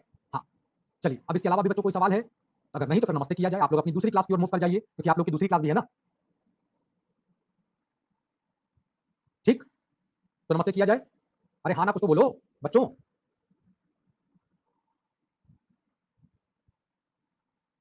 चलो भाई, तो मैं अपनी ओर से फिर नमस्ते करता हूँ। अब हमारी आपकी मुलाकात होगी मंडे, सोमवार को शाम 5 बजे और हम लोग इससे आगे का यानी कांग्रेस के बन जाने के बाद अब कांग्रेस किस-किस तरह से चलेगी और किस प्रकार के अब भारत के अंदर मूवमेंट आंदोलन शुरू होने वाले हैं, उनके बारे में बात करेंगे। ठीक है? चलिए, तो बेस्ट ऑफ लक। हाँ, हम क्या करें बबली क्या करना है बेटा? चांदनी बेटा बहुत-बहुत शुक्रिया इस बात के लिए कि आपको मेरे पढ़ाने का तरीका अच्छा लगता है। बबली क्या करना है बेटा? तुमने बोला ना कि हम क्या करें? पढ़ाई करो बेटा और क्या? करना ही क्या है? एकमात्र सूत्र, एकमात्र आंदोलन है कि बस पढ़ना है। ठीक, बहुत-बहुत शुक्रिया बेटा सीमा। सर कोई कुछ कह देता है तो पढ़ाई कोई कुछ कहेगा तो सुनना देखो बेटा, कोई कुछ कहता है तो सुनो क्या दिक्कत है? लाला लाजपत राय बेटा कांग्रेस के अध्यक्ष बनेंगे, लेकिन वो स्पेशल सेशन में बनेंगे। ठीक है? वो अमृतसर का सेशन होगा जब हम लोग बात करेंगे सॉरी जब हम लोग नॉन कोऑपरेशन मूवमेंट की बात करेंगे। ठीक है? चलो, तो बेटा देखो जो भी बच्चा कह रहा था मैं नाम भूल गया कि क्या करें हम? तो कुछ नहीं करना है, कुछ तो लोग कहेंगे, लोगों का काम है कहना, छोड़ो बेकार की बातों में, बीत ना जाए हमारी तुम्हारी तैयारी का ये समय। ठीक है? चलो, तो अब ध्यान रखो बेटा, भगवान ने 2 कान दिए ही इसलिए हैं भगवान ने 2 कान दिए ही इसलिए हैं कि एक तरफ से सुनना और एक तरफ से निकालना है। ठीक है? बीच में जो दिमाग पड़ता है, वहाँ पर उन्हीं चीज़ों को रखना है जो हमें मोटिवेट कर सके। ठीक है? संदीप बेटा 1885 से लेकर 1947 तक हर साल अधिवेशन लगभग-लगभग हुए हैं, उनको गिन लो बेटा, क्योंकि गिनती तो मैंने भी नहीं की है। गिनती तो मैंने भी नहीं की है। ठीक है ना? हाँ, चलो तो बच्चों आज के लिए फिर इतना ही रखते हैं। नमस्ते।